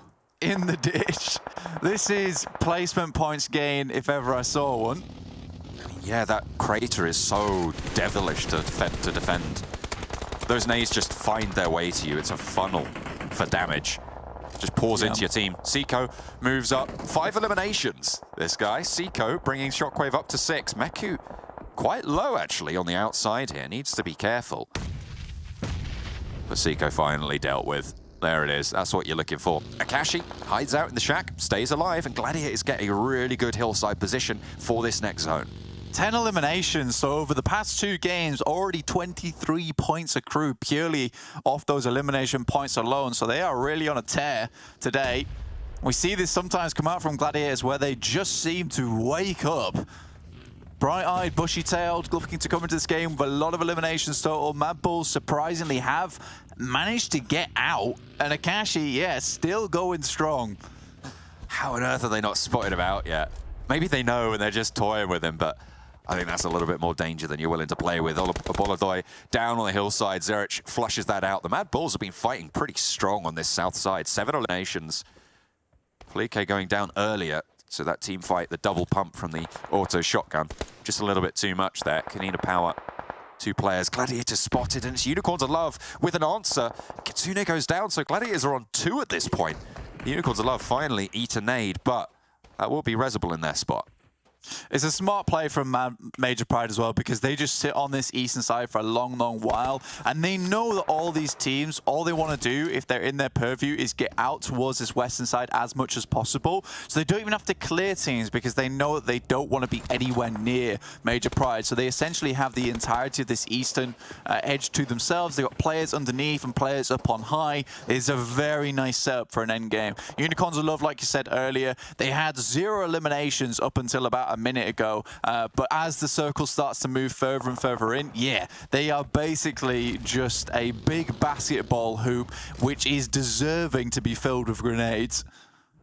They definitely don't know Akashi's here. There's no way that Meku makes these moves and plays like this, knowing there's a player in that shack. Has a nade, you just put it through the window and immediately that's a knock and a flush. Coming through, Major Pride still moving in. Monkey's position was so valuable to them. They regrouped up towards it. And this is now the powerhouse position. Only one elimination found so far for Major Pride. Coming up on Tixi. With that UMP. Not a lot of ammo in this thing, though. But certainly can get a lot of work done. He's playing up close and personal. Very similar playstyle to what Major Pride were going for.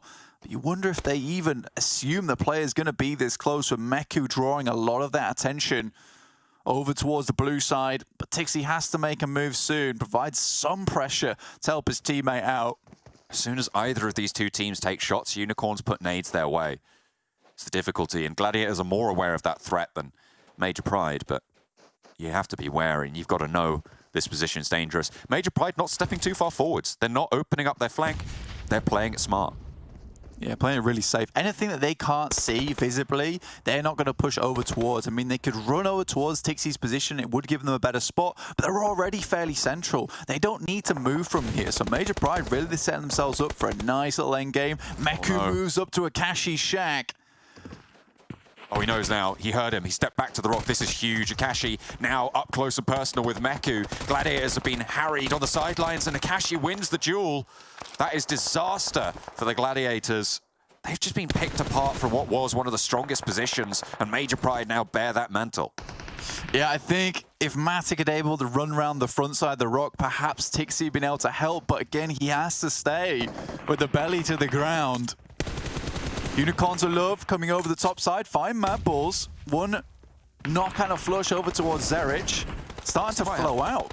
Tixi might have full sideswipe here, but on the south side, Unicorns of Love, KONINA Power still going for it. KONINA Power, 2 players alive over this ridgeline. MADBULLS are taking a lot of damage as Game Lords do get flushed out of the fray. Beast takes a nade from KONINA Power. The duo looks to try and move on through. Tixi's finally stepping up, goes for one, gets the flush as well. And there goes Tixi. Monkey gets that answer, and the Gladiators are out now. But Major Pride lose a player. Unicorns of Love haven't got the res just yet, and KONINA Power want to put more nades in.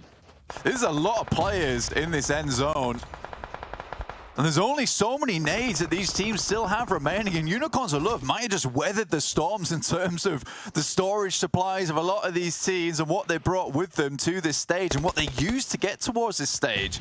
Now this becomes almost a bit of a bastion.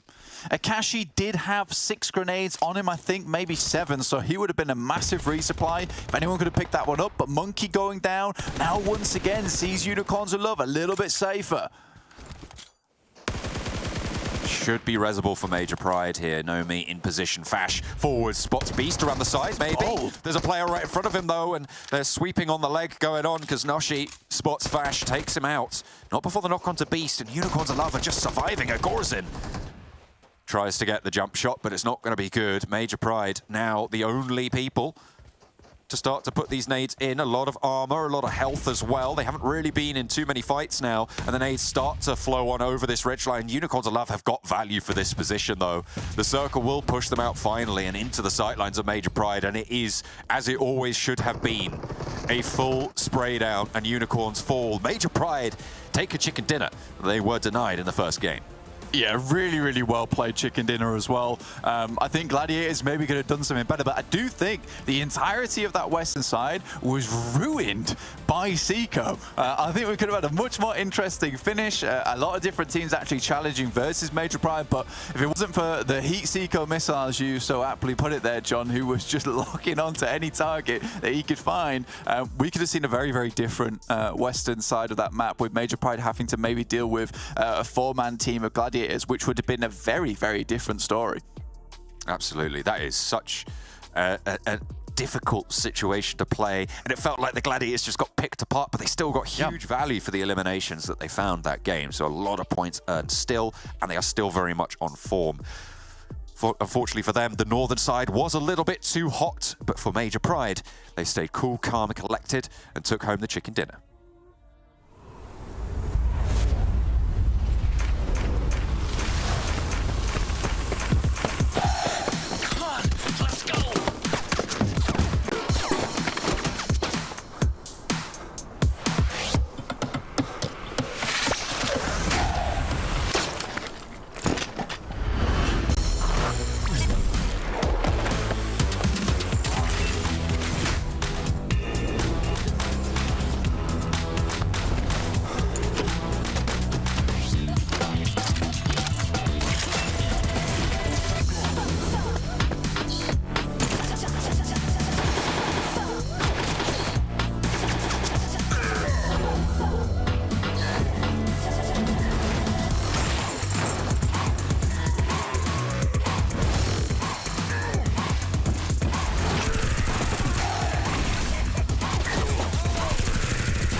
Your order is here. Oh, thank you. Thank you.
Hello and welcome back to PMPL EU. I'm Jeannie, your host, joined on the desk by Max. It's this way. I keep forgetting that it's inverted, but one day I'll get used to it. But you know what's actually a really good thing today, Max? When we're looking at the points that the desk has gathered versus the points that the casters have, casters, you're bad. But that's okay. We're going to jump into that later, but make sure you follow us on our socials just so you guys can stay up to date on what is going on and who is securing these great old W's. There's also a survey which you can fill out just to make sure that you give your opinion on what you think about the show, as we would really love to hear that. But Max, looking at the match ranking, it's exactly going to show us why we got our 6 points. Because we picked Major Pride. We take the W, the casters take the L. I mean, it was such a strong position. Yeah, exactly. We're pretty much used to it right now, Ginny.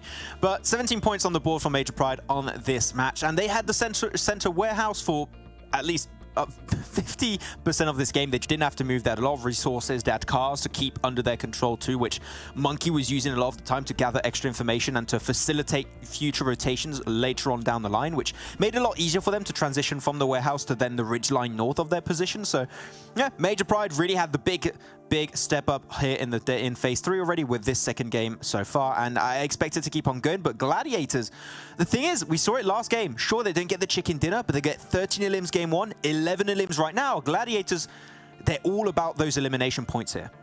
Why are you screaming, Max? I can hear you twice, but maybe that's just my thing. But the thing is, when we're looking at Major Pride and how they executed these things, they had the cars, they had the position, and unlike Sly, they held on to it, which meant that they secured that chicken dinner. We're looking at Gladiators, again, a beautiful performance coming out from them. They are absolutely killing it. They're getting the elims down, they're getting the damage, they're getting the assists, but unfortunately, they're not getting the chicken dinner.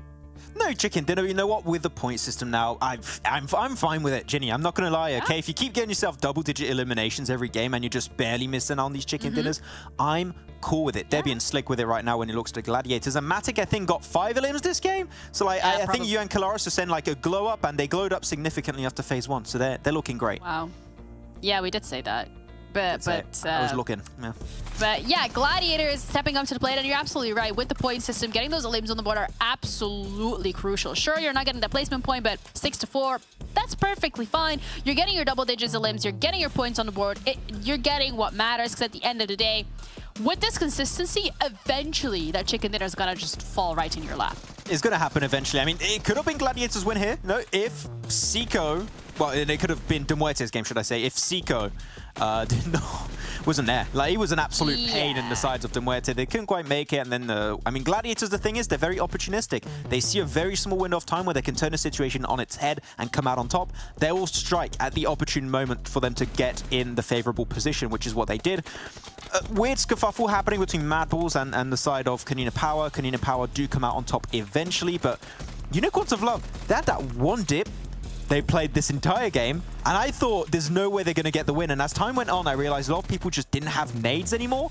But they do at least get this eliminations over on KONINA Power, but if they didn't have any nades, chances are this maybe could have been a Unicorns of Love chicken dinner without a water finish, which would have been insane. Yeah, in a different universe, but that's not the universe that we live in today. Today, we live in Major Pride's universe, and they're the ones to have secured those chicken dinner. They're the ones to have secured the points. They're the ones that are currently still at the top. We're going to be looking at the match report as well very soon, and once we do, it's going to give us an even better insight in terms of how the teams have performed, how individuals have performed, and what we potentially can be expecting from the teams moving forward. I think today the expectations have been pretty much set when we're looking at the likes of Major Pride and Gladiators, especially when we're looking at Matic, again, this time around on the board, and it feels like consistently when you're looking at your Major Prides, you're looking at your MADBULLS, there's always, and your Gladiators, there's always going to be one of their players on these match report MVP stats. Yeah, this is when you don't see Matic do the Matic special, the Matic Classic, as it's been actually rebranded recently. And if he stays alive into the late game, he's just going to be able to pop off, get all those extra limbs with this team. Like, it really feels like that team synergy is just so much more present in this second to third phase. And now they're just popping off. They're looking hyper aggressive, which is working great in this phase. So yeah, I'm not too scared. We have seen a little bit of potential there. We saw Malloy being the top damage dealer of this match, so I still want to see a little bit more. I haven't lost hope. Maybe it's just Copium at the end of the day that's speaking for me. I think that might be it, but I have still Copium. I'm leaning into it. Okay, I want to see MUERTE get a win. Okay, you're not too scared, you're max. I feel like I have to put that out there. But looking at the overall as well, because once again, it has been impacted by the fact that MADBULLS got themselves another whole boatload of points added to their already pretty impressive tally. They're now, they're sitting second with 25 for today. But Gladiators, I mean, no chicken dinners, but 31 points. Yeah, 24 points on the elims. It's a bit spooky, I'm not going to lie. How'd they do it? Okay. They just shoot at people and they die and they pick up the points. That's how they do it. No real gamers out there. It's Gladiators. Okay, people are questioning them like during phase 1 said, haha, Gladiators not doing anything. And with people even yourself? No. I was the people in the chat. I always believed, Ginny. How dare you? Okay. I know John especially has always believed in the boys, predicting them as much as he has. Don't even get me started. Yeah. Eliminations are working great for them so far. Dagestan up there, definitely happy with their performance. Unicorns of Love needed a resurgence. Sure, the circle was in their favor really heavily this previous match, but it gives them points that might just allow them to make into the finals. So this game might be their ticket to the finals here. Yeah, Unicorns of Love gotta strap it in, get that seatbelt on, and just keep running at it, because we're seeing the aggression for every single one of these teams that has been showing up today. It's just aggression. It's the fact that you're running at other teams, you're running in their face, and you're getting those elim points on the board. Whether or not Unicorns of Love are going to be able to do it on our first Sanhok of this stage, we're going to find it out with Blank and John. John and Blank. Blank is always happy when it comes to this point in the day, and I'll tell you why. Sanhok. Whoa, where have you going? What's going on? Where are you? You're swiveling all over the place. Swiveling all over the place. You better be ready to swivel all over Sanhok, because that's where we're going next. So I knocked my light apparently, and then I've also knocked my monitor too. So everything's going wrong today. So you just got a sneak preview of the blank room, which is not blank, by the way. It has things in it. But yeah, heading over to Sanhok now, which also has lots of things in it, including lots of compounds and lots of open area, and a Paradise Resort, which is about to be filled with teams. I hope it is at least, because we have seen so many matches so far here on Sanhok, where Paris Resort is just cram-packed. Let's look at Sanhok and its inevitable future that is just over this next ridgeline. Gladiators currently sat at the top with 31 points after 2 banger games. Something that we've criticized them for over the past in Sanhok is maybe being a little bit slow to leave that northwestern island, and their decision-making on those river crossings sometimes leaves a little bit to be desired. Maybe they'll have found an adjustment to be had here. You can see most eliminations, they populate the entirety of that front page. Maybe they'll be looking for more. Matic on 10 already. Wow, okay. But they'll be hopefully looking to push a little bit more on their numbers on Sanhok. Yeah, I mean, they're just filling the top players now, which is crazy stuff. But yeah, I mean, they usually make this rotation downwards towards the Confluence compound. They've been making mistakes recently where they'll head back up here to try and challenge out versus Shockwave, which hasn't worked out all that well before. So I think that this is something that they maybe need to change, because, like you said, they're slightly paranoid and won't move over here as quickly. I don't think this is much of a problem anymore, though, because we do see VIRTUS.PRO playing this, and I don't think they're as much of a threat that Gladiators think that they possibly are. I think they can just be a little bit quicker. I think they're too heavily set on playing on this northern island at the moment, which doesn't really need to happen as much, unless we get a northwest circle, in which case we probably will, because this game just loves to spite me. Oh. Thank you. It loves me today, apparently. We're all good, down towards the southwest side. So for Gladiators, it's a real opportunity to take Sanhok into their own hands. Yeah, that could be their chance to swing down their west coast. They do guard out MADBULLS quite a lot on that bridge, so they'll have to take their turn at trying to smash through that defense as they move on south. The question is always going to be when. When will they be able to find that one working out for them? And will it be too late when they make that decision? Goldie, close to Folly. And that's an easy light up there. Folly just looted those buildings for him. Team Doom can regroup, hopefully trying to stay together. Yeah, Team Doom, not bad. First elimination over towards VIRTUS.PRO. I think that they found themselves a nice little elimination there. I think Team Doom, you know what? I will say one thing about this team. Even though they are quite low on the leaderboards, 8th place right now in Phase 3. I don't know how long that will last, though. I will say that they probably have some of the best information around the map. I think that they have so much knowledge of this group, of this tournament. It is unreal, because they seem to always know where the open spaces are. They know that when they head into these open spaces, where the other teams around them are going to be, because they've been forced out of their usual drop spots so many times. It's very amusing to see a team like this that really has to scavenge for areas on the map where teams aren't playing, even though we don't have 4 teams playing right now in this lobby. We've got 14 teams. Team Doom still feel the need to steal spots around the map. It amuses me to no end, but, you know, all power to them. If that's what they want to do, and that they want to spend the majority of their nights doing their homework, researching where people are playing, what they can try and find some eliminations here and there from, okay, bring it back, lads. I want to see a Phase 3 comeback coming through from Team Doom, and dragging themselves out of the depths of the leaderboard. Yeah, I mean, starting at 11th and being dead last on the overalls, it's not great for Team Doom. But yeah, there's always potential. There's always that chance that they can jump up. It's not out of the question that they can score the points to get into the top 16 and get towards those finals. But them moving around and changing their drop spot very frequently, as you were highlighting there, Blanket, does force a lot of teams to play a little bit closer together as well. Yeah. So that you can't go for wide spreads, because you never know if Team Doom are going to pop up on your doorstep. They're pretty much a kill squad inside the lobby at the moment. Just dropping down. They don't even have parachutes. They're like drop shock troopers. Just hit the deck and get going. So you got to be very, very worried if you start hearing the clash and boom of teams hitting the floor, because you're getting an earful, maybe not of shouting at you, but more of the case of a barrel going off in your face. So we'll see what happens with Team Doom. Obviously, VIRTUS.PRO already taking their casualty from them, but coming down from boot camp, they've got a lot of teams to circumvent at this point in time. Gladiators heading over towards Camp Alpha, pretty standard rotation for them, and Shockwave towards Hatin. Again, this is a team that really has caused problems for Gladiators quite frequently, but I don't think that today is the day to mess with Gladiators, because they are on a real roll at the moment. So I will see exactly what happens when Shockwave tries to get involved, because Gladiators will be unwilling to let up any space today. Yeah, and it's not like they've had easy circles as well, the Gladiators. They've just been fighting and fighting and fighting and winning almost every single time so far today. Shockwave might have spotted out Tixi, not entirely sure. They're certainly worried. Hop out for a second bike. Don't need to spend too long. They should have already looted mostly. I liked Game Lord's rotation, sort of changing tack a little bit.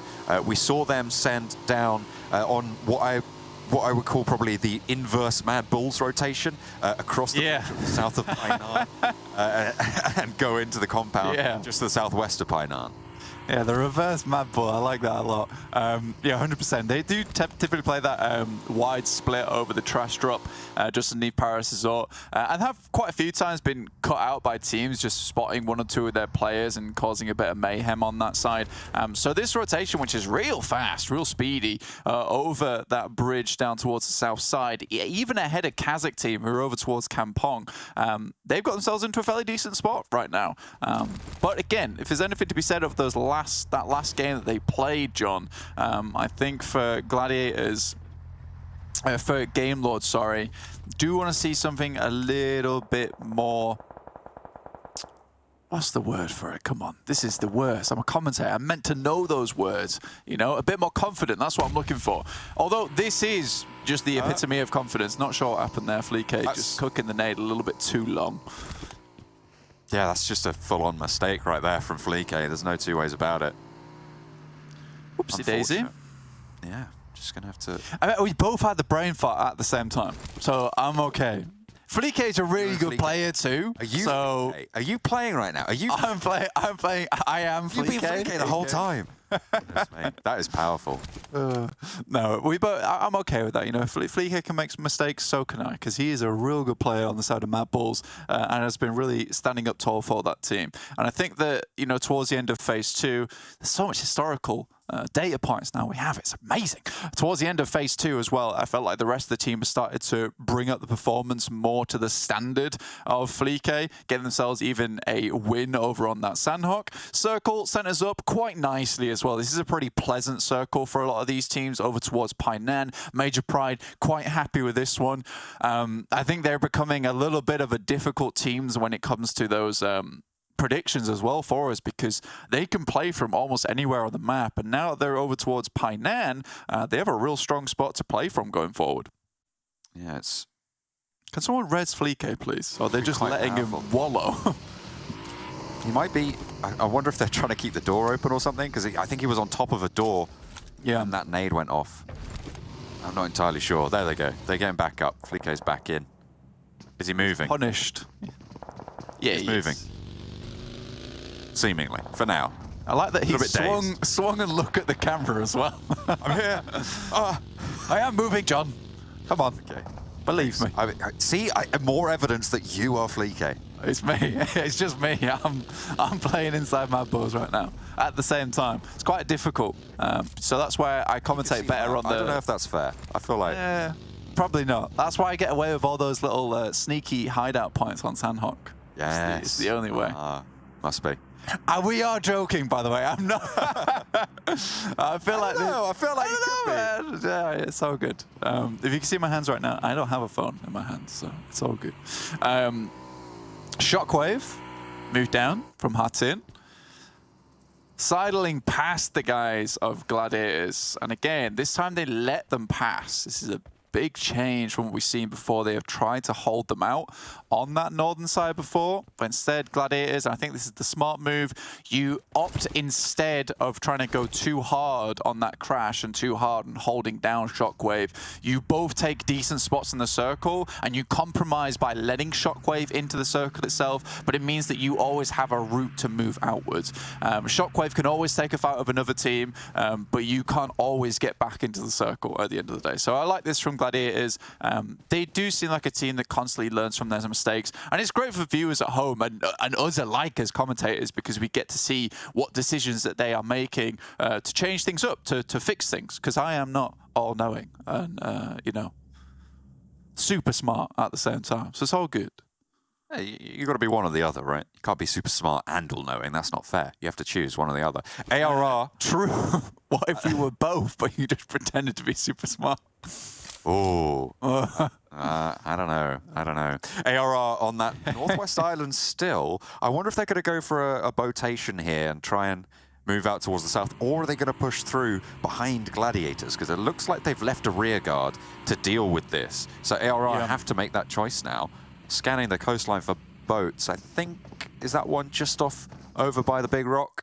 I think most people swim this one. Most people swim this one, I think.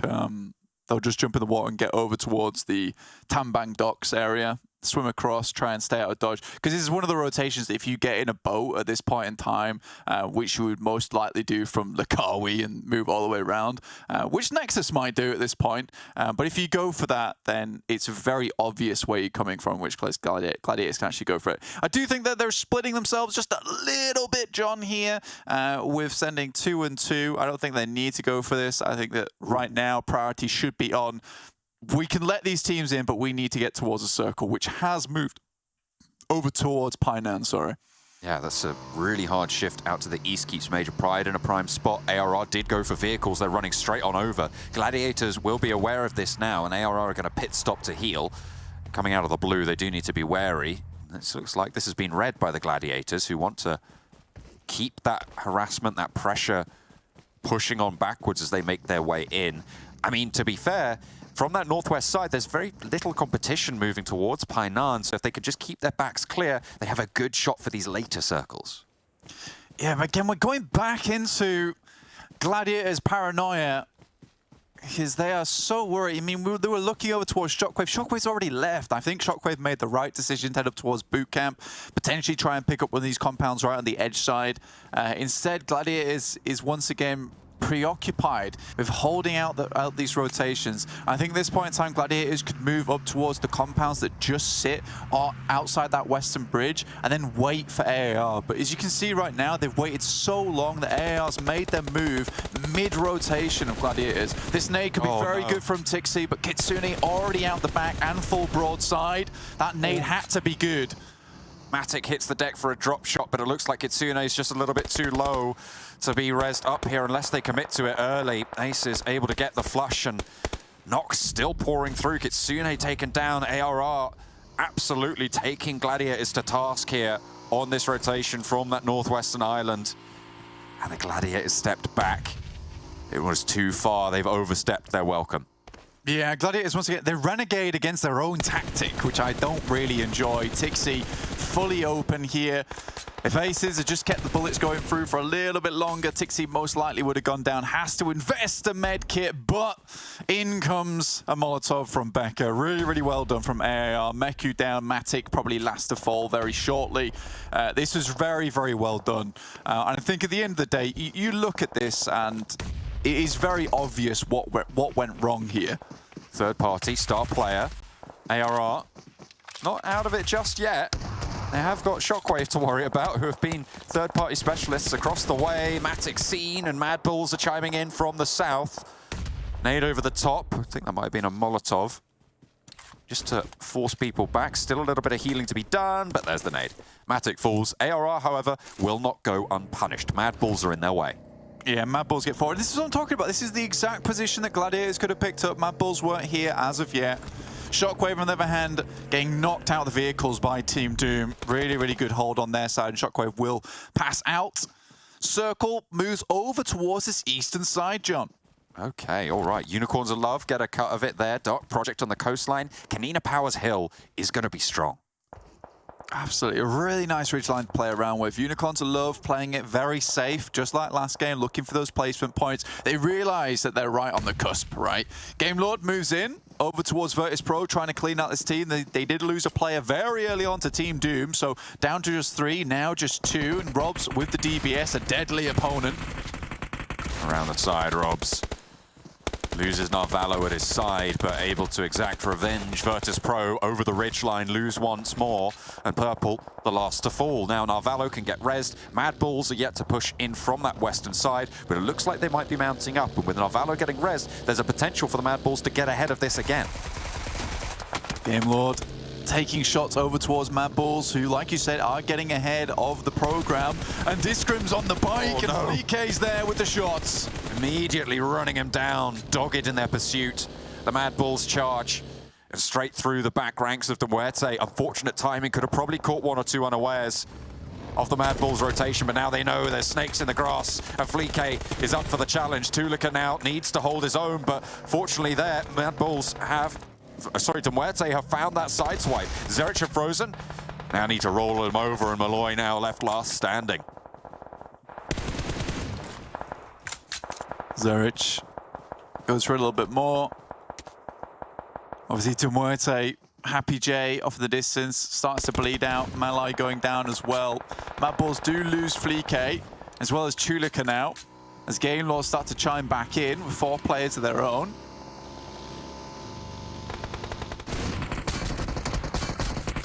Zerich still just cowering for the bullets. Akashi down first. How is he still alive? Zerich is still going, finally put out of his misery.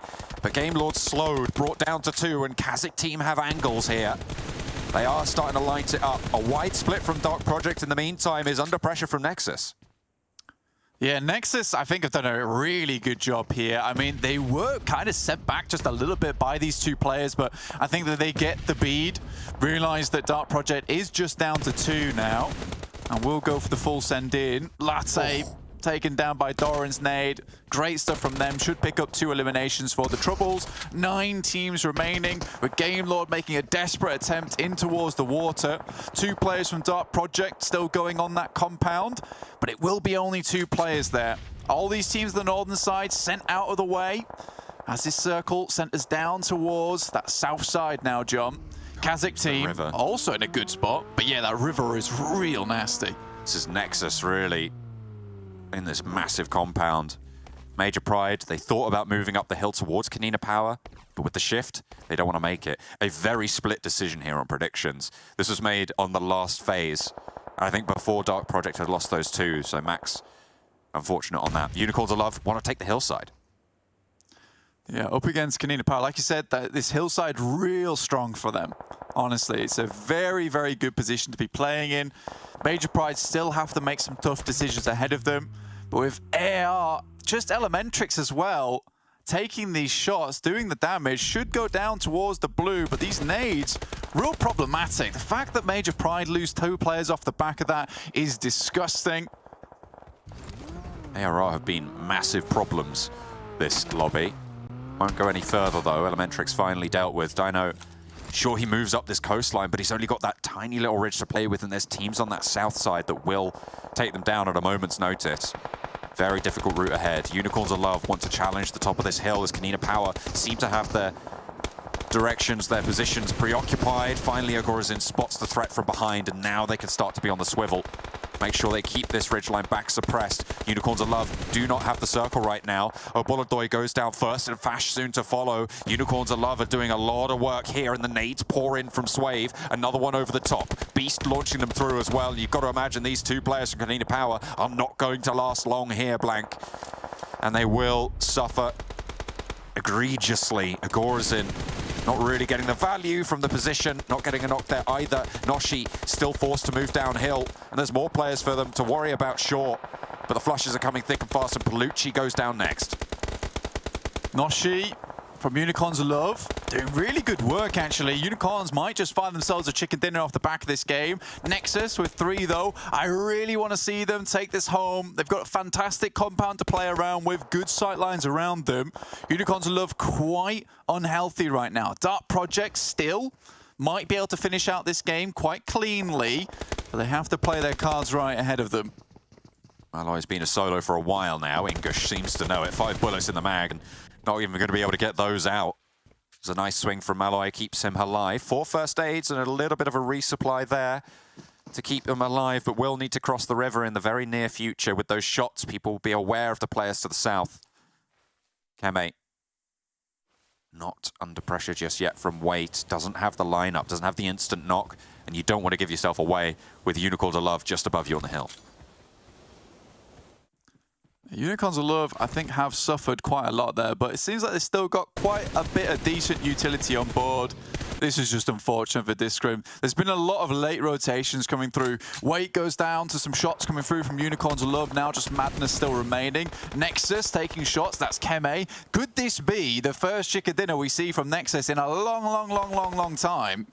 It would be quite something. I mean, they had 3 in phase 1, and then they were denied entirety of phase 2. So trying to bring this one back would be great news for their fans. Malloy goes down, and now it's everyone on the north side. Madness, the last from Dark Project, and 4 of the Unicorns bearing down upon him. Will it be able to bear the brunt? I mean, Beast really isn't in a position to get an off angle in the close range position with the DBSs. Pretty difficult to handle. 1 and 2 fall. There's only one behind the rock, and Madness needs to get on the swivel. Needs to get the challenge onto Noshi, and he managed to make it work. Madness has spoiled the day completely for Unicorns of Love, and it's Nexus all the way now. They know where Beast is, seemingly. Certainly with those shots they will, and with 3 players they can control the zone. A massive frag out from Madness, and he spoils the Unicorns' position completely.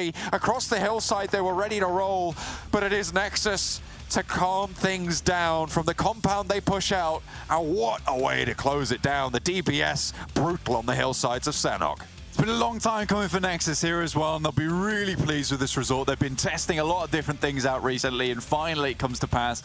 Real difficult game for a lot of those teams, man, as well. And a few mistakes been thrown in here and there. I think Major Pride had a lot of time to make a decision to move out from that compound and pick up something over towards that eastern side. Rotating across that riverbed, very difficult. Leaves you open to a lot of things, especially with that river still being intact. It was basically just Striker who took down the entirety of the team all by himself. But yeah, I'm super happy for Nexus there. But again, Unicorns of Love, another big fumble, and this seems to be a reoccurring trend from them. I mean, it was a 1v3, right? You feel like you just can't lose those. A little bit of a third party from Nexus, sure, to put the player under suppression behind that little rock, but what a play from Madness to be able to do so much in that situation under that pressure. Unfortunately, it was not enough to keep them going forwards. That honor goes to Nexus, who once more have found themselves a chicken dinner.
Welcome back, PMPL EU. Stage 3 is in full swing. We've now had Sanhok behind us, and Nexus were the ones to secure that chicken dinner. I'm Ginny, this is Max, and by the looks of it, I don't think, I mean, you expected NEXUS to be getting this win, but we haven't really seen them show up in a very long time. Yeah, as Blank said, it's been a long time that we've been waiting to see a chicken dinner like this happen their way. They tend to sometimes fumble at the finish line, but here they actually secure the chicken dinner, which from the very early stages of the game, I was not sure. By the way, congrats on your prediction. Very good job, Ginny. Oh wow, fantastic. Desk Boys win again. But NEXUS were super slow on the rotation, and we saw Phase 1 Circle being so heavily centered on the southern western island. I was thinking, there's no way NEXUS are going to do anything this game because they're so slow to rotate.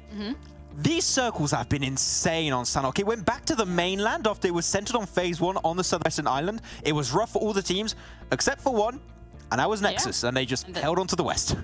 They did. They get 6 limbs on it as well. I mean, Unicorns of Love, as much as Blank did kind of mention it was a bit of a fumble in terms of not getting that chicken dinner, they still get themselves 11 points on the board, 5 limbs and 6 placement points. This is the best performance we've seen from them in a very, very long time here at PMPL EU. So I'm very happy to see that they're climbing up the board. I know they're one of the teams as well, Max, that you've been highlighting earlier today. And let's be honest, in a lot of the other stages, stage 1 and 2 that is, considering that a little lackluster in terms of what we might be expecting from them coming into this. Major Pride themselves managed to get 1 placement point and 4 limbs. A little bit of a slower game from their end this time around, but still, that's the consistency from Major Pride. There's always going to be a point on the board. Exactly 5 points. You know what? That's kind of like the lowest results we see from Major Pride throughout Phase 2 and now this third phase, right? So if a bad game for them is 5 points, which for some teams is like, sometimes their best games is like 5 points, which is a little bit rough, but that's just how Major Pride just keeps getting some eliminations in pretty much every single time. And look, I mean, looking at the top damage dealers of this game, MADBULLS have been trying to sweep over on the western side as they tend to do. This is their home turf. They drop on the southern western island. Then, as we said, it went back to the mainland, having to cross that river. That was going to be a death sentence for like pretty much all of the teams, so I'm not too surprised. But yeah, Dark Product though, I predicted them, and I'm disappointed, Ginny, because I really thought they would be able to pull off a chicken dinner. That a central compound, teams are going to go downhill across the river towards their positions. Like, just hold on to it. It's perfect. And then they go for this weird 2-2 split, send 2 players towards NEXUS and lose them instantly.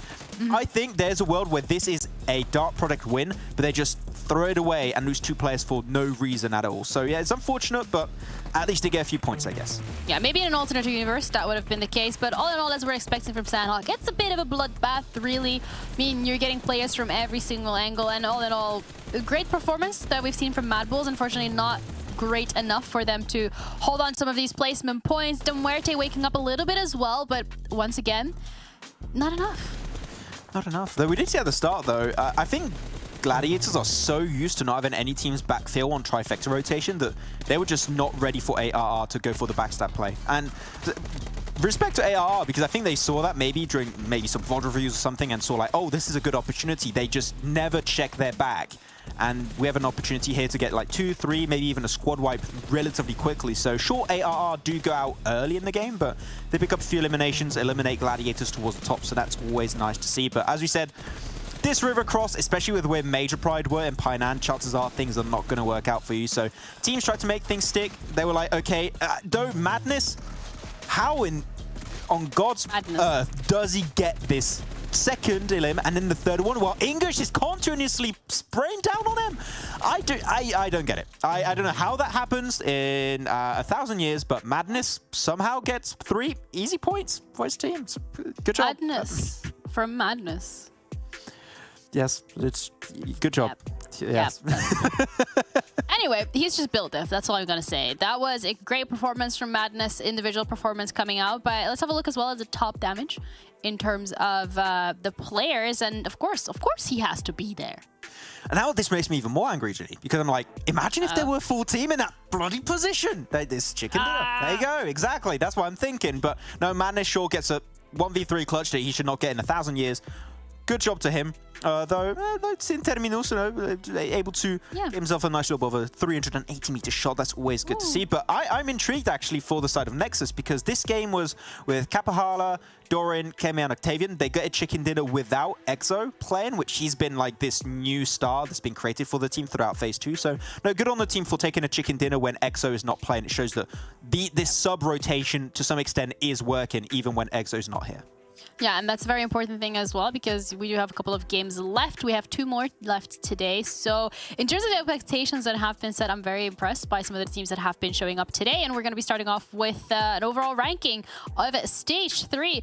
Your Major Prides and your Gladiators on top. I think this is something to be expected. But you know what? I have not seen Unicorns of Love in like the first rotation for a very long time, if at all. Okay, so I had a point I wanted to make earlier, then we went to another graphic, didn't have time. But Unicorns of Love, I'm looking at these past 2 games, which you could say were given to them. This one was a little bit harder for them to get himself in that position, but like Miramar game gives them a lot of really important points for them. I'm thinking today, you might be looking back on today after this phase 3 ends, and you might say, okay, today was the day they actually get their ticket into the finals. Because towards the top, you're not seeing anything from your KASIK team. You're not seeing anything from Team Doom. You're not seeing anything from your VIRTUS.PROs. There's so many teams at the bottom that are just so stagnant while Unicorns of Love are getting these points. I think this might be enough to push them in a more comfortable position on the second page, to the point where they could even have a horrendous third phase and they might still make it in. Yeah, absolutely. And that is still a great position to be in. But we're looking at the MUERTE instead, and they have a couple of limb points. They have like couple of placement points, but brings the question of how long is this kind of slumber going to continue. It felt like back in Stage 2 as well. From the MUERTE side of things, it wasn't as strong as a precedent as they've set in Stage 1. And I guess that's a classic case of suffering from success. You know, you're building up expectations, you're building up hypes, and it's a little difficult to continuously beat that. But we have Monster, who's making sure that we are beating the lack of energy, because we have 2 more maps, as I said earlier. So thank you for that. And we also, surprise, have casters that are going to be walking you through the action of the 4th map of today, and that is Blank, his 3 teddy bears, and John. I mean, I'm always surprised that they keep having us back as well. It's I don't know how it keeps happening, but you know what? I'm a fan. I'll keep coming as long as they keep inviting me. Erangel, almost 20 seconds away, as you can see on the timer. We're going to be jumping in for another dose of the grassy pastures. I know you love it. Stop it now. Cease. Yeah, another dose of... Sorry, I have to say it right. The grassy pastures. There you go.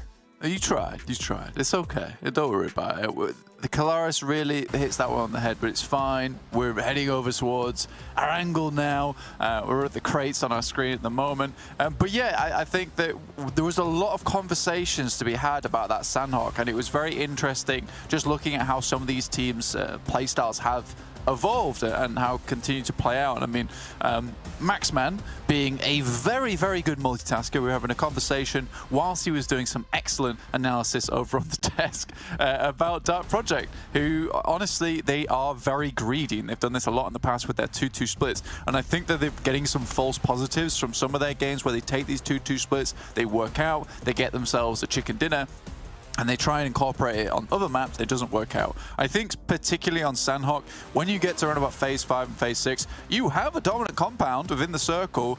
Commit to one of them as a 4. It is a massive luxury to have 4 players at that stage of the game. And if you're not using it to your best advantage and setting them all up in one place, like for instance, the players over towards Nexus, I think it was Madness, they found an initial knock over towards them. If they had all 4 players there, that would have been an easy squad wipe, and they would have easily cleaned up the rest of the game. So it is interesting how these things play down, and I think Dark Project splits are good. They provide a lot of information, but I don't think they're as necessary towards that end game where they've already picked up some really good spots within the circle. A little bit too greedy there for Dark Project. Unfortunately for them. Well, to be fair, Madness still popping off, and going to be something the Unicorns are going to be thinking out for a while. But yeah, you're right, just a little bit too split. And I mean, speaking of greed, the Gladiators as well, similarly turning around in that last game and sort of going, I would say, greedily to re-engage on a decision that they'd already made to leave, seems to be their downfall on that situation. So maybe on Sanhok, teams are just getting a little bit too greedy and being punished. Yeah, I think that there's something to be said there as well, that some teams it is greed, and I think for Gladiators it maybe isn't that for them. I think that they just have so many scenarios that they're playing out inside their head. They're committing to some of them and then coming back on another one and then trying to play out a different one. And I think that they just need to think about one singular tactic and then just go for that one. If they wanted to hold out AAR, they could have had a much better holdout, much closer with all 4 players. And if they wanted to head over towards some of those compounds in front and maybe play the same tack that we saw MADBULLS incorporate, which is up on the hillside, holding out from within the zone, they should have gone for that one. Instead, they went for something in between, which was neither, which was far, far worse. So it is interesting, and I think that we're seeing Gladiators perform very well on Miramar and as well as Erangel here, because they've sort of figured out how they want to play these matches out now, and they have very set plays that seem to work each and every time, and that's fine. So when Gladiators have a plan in mind and they're able to execute upon it, it works perfectly. But I think Sanhok at the moment, you have to make so many split decisions that you can't always have the perfect plan that's going to work each and every time. And you can see them trying to make the same rotation from Sanhok, and I just don't think that is the way that map should be played, especially with this kind of lobby, which does have a lot of teams that are able to play on the fly. I mean, AAR is a real good example of that, who is in fact the team that was able to kind of ruin their game off the back of that one. Yeah, it's all sort of a little bit more, I would say, intense on Sanhok. I mean, we speak about things like Sanhok numbers where a lot of teams get a lot of damage in. There is just a lot more going on there, and you do need to be quick with the decisions, quick at getting those calls out, and quick at making the right plays work for you, even if it means adapting on the fly. Exactly, you've got to be a little bit fluid, and some of the teams you see find the most success on that map. I know we're on Erangel right now, but it kind of pays here on Erangel too. But the teams that find the most success at the moment within these lobbies, and particularly Sanhok, are the teams that are not afraid to make dangerous plays and then trust that they're able to execute upon that. I mean, Dark Project are sending in towards the center, and that might result in them fighting out a team in a 4v4, and they're okay with that. If they go down to 3 players, they have a strong position within the center, they can still win from that spot, and if they come out on top with 4 players still alive, that's a chicken dinner right there. And I think that's something that Gladiators need to maybe improve on slightly, which is just a case of not everything has to be perfect towards that end game. Not everything has to be perfect. I mean, to be fair, in their games that we saw at the start today, I mean, they're still in first place right now overall, right? They have made those sort of strong decisions. They've made those calls to go for those third parties. So they definitely are capable, and we want to see that more on Sanhok. Yeah, exactly. And I think that this is when we see Gladiators do the best, is when they're not afraid to make some mistakes, with the long run being for the better. So I think that right now Gladiators need to continue on that same kind of streak. They were playing this match though, so we've harped on a lot about them at the moment, so we'll come away for a little while because we don't have some of our more prominent teams up towards that top side, with Gladiators and Major Pride no longer playing in this match. So I would still say that right now it is a little bit contested who I would say like the next best team currently is, because I think all of them have different play styles which very much target that idea of how do we get as many points as possible with the least effort as possible. I think AAR is probably one of the teams, alongside with Dark Project, who really try and push those games as far as they can with eliminations as well as placement points and picking up those strong positions. But there's teams like Excuse Me who try and play it on these outer edges in the middle of nowhere where they don't think teams are going to come from, wait for the third parties to come through and then capitalize off the back of that. You've got teams like KONINA Power who do something similar to that kind of play style, and MADBULLS who are quietly consistent at the moment. 18 points in 6th place. Nothing too terrible, but nothing amazing so far over the last 3 matches. Off to this 4th match though, very central in Rozhok. This could be a good game here for MADBULLS. I mean, if you extrapolate their current scoreline as 18 points over 2 matches, it's 9 points a game. You get up to 27 on the 3 that teams like Gladiators, Major Pride, and Unicorns have already had and are not playing in this game. That would put them up at 27, to Gladiators 31, to Major Pride's 30. It's very directly comparable to these 2 teams who are sat right at the top right now. So MADBULLS, as you say, consistently, not only consistent, but strong in their consistency, right? They have got that power. They're not only that, they're in that central Rozhok, so good news for them this time around. Want more from Game Lord, though? Yeah, 100%. I think they've been making some good moves today. But again, not winning out these team fights has been a bit awkward for them. Getting themselves stuck in some weird positions with Victor being left behind there on Miramar, which ultimately led to their demise versus MUERTE, where they had to make that hard decision of, right, we just have to go down and help him, in which case MUERTE was very ready to respond to that. But yeah, Game Lord, I think playing from Yasnaya, it's a real strong spot. The fact they have Yasnaya all to themselves as well is kind of a rarity, and one that should be used to the best advantage. I mean, some of the best teams in the world, like Vampire Esports, play towards Yasnaya, and a lot of times when they have that to themselves, they find so much success on Erangel. So Game Lord kind of needs to leverage this fact that, you know, they have a huge portion of the map all to themselves. Avalanche swinging out the east side, and MUERTE close by. First drop going to be coming just cutting over that sort of northeast section of this next zone. MUERTE not pulling up just yet onto Avalanche, but it looks like Avalanche want the fight a little bit. More central, however, Game Lord find a spot against Sly Europe, who are the current top holders, the top position team in this game, as the Shrinker goes very central once more. Yeah, over towards Rozhok again. Avalanche currently battling off against MUERTE. Malloy very low, and Discrim takes a huge amount of damage. Happy J at least gets himself a refrag, but that's about it. Ditati a little bit removed from the engagement, and a nade through finds Malloy. MUERTE down to 2 now, and they're all on the outside. Not too sure what he was trying to achieve there by crawling up and in, but it's not going to be good. Discrim was upstairs, I believe, on CJ's building. Yep, there he is. They're going to leave that one, just try and recommit to going for Ditati. Most likely this flush comes through just by waiting it out. So excellent position now for Avalanche against MUERTE, but they get shifted away from. They'll have to move all the way out to the west flank.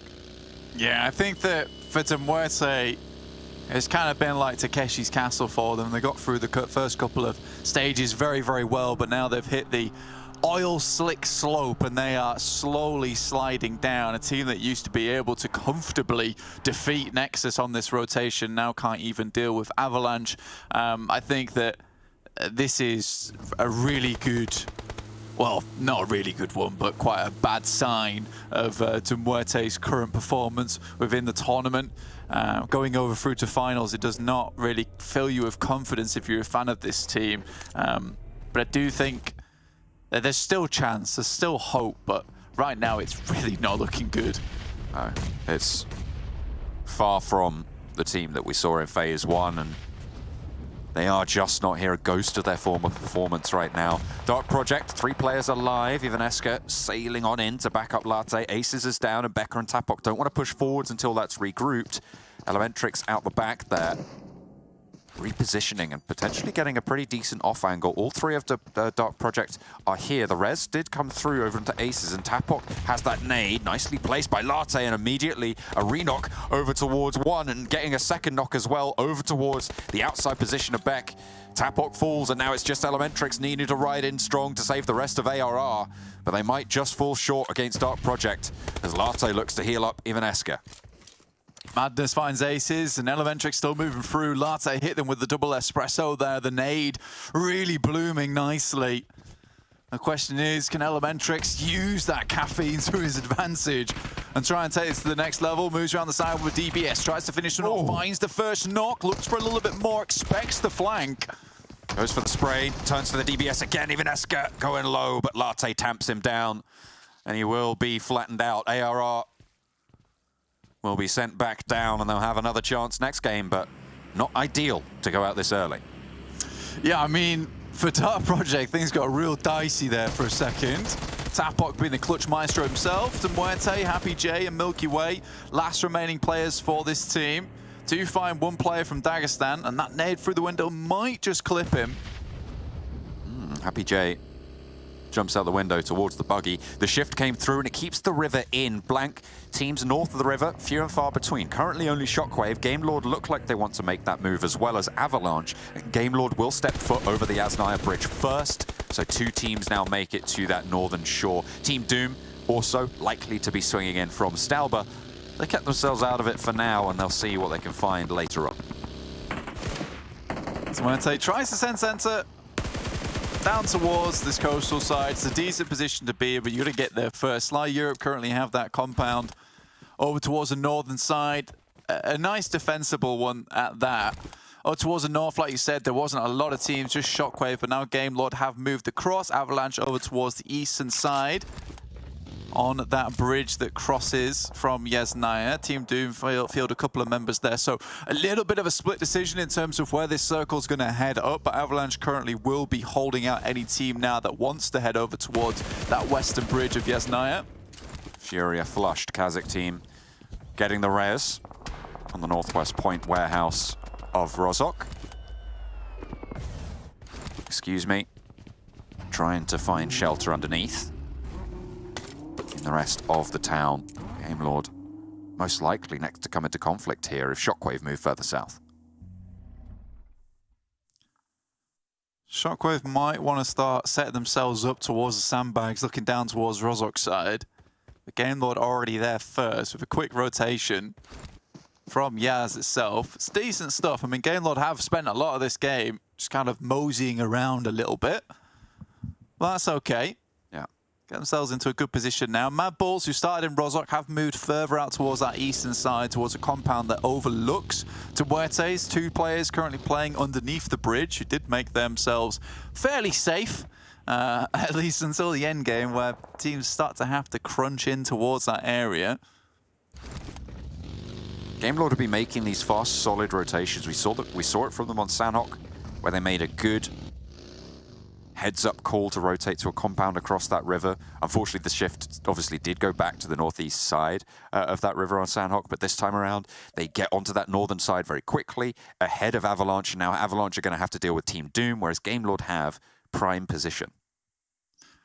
Yeah, I think Avalanche was trying to hold out any team that moved through that eastern side, and obviously that has limited their movement over towards the west and really has affected them badly here as they take a knock and a flush. Circle moves up towards that northern side. Now Shockwave and Gamelord both in real nice spots. Ooh, Avalanche down. Team Doom will be able to pick up the pieces. You're right, though. That shift is massive. Nexus probably looking to third party here onto Team Doom, and Kapahala finds one through the windows. Zeus looking to res to keep them alive for now. Gamelord are also peeping through as Doran rolls up, closely followed by Keme. Zeus and Goldie, the 2 players active right now and alive for Team Doom. Zeus is closer as Keme jumps out wide, gets that DBS pump through, and Goldie now the last standing. Gamelord look to guard both of these teams out in the meantime, but are they over-investing in putting pressure on this northeast side as teams move across the river from the south?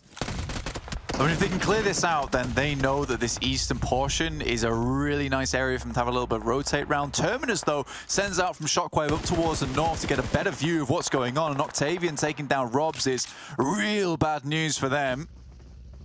Really not great. That is central on their line right now for Gamelord, so they can regroup Akashi back in, who would need to move anyway. Seiko will no longer be on that infrared.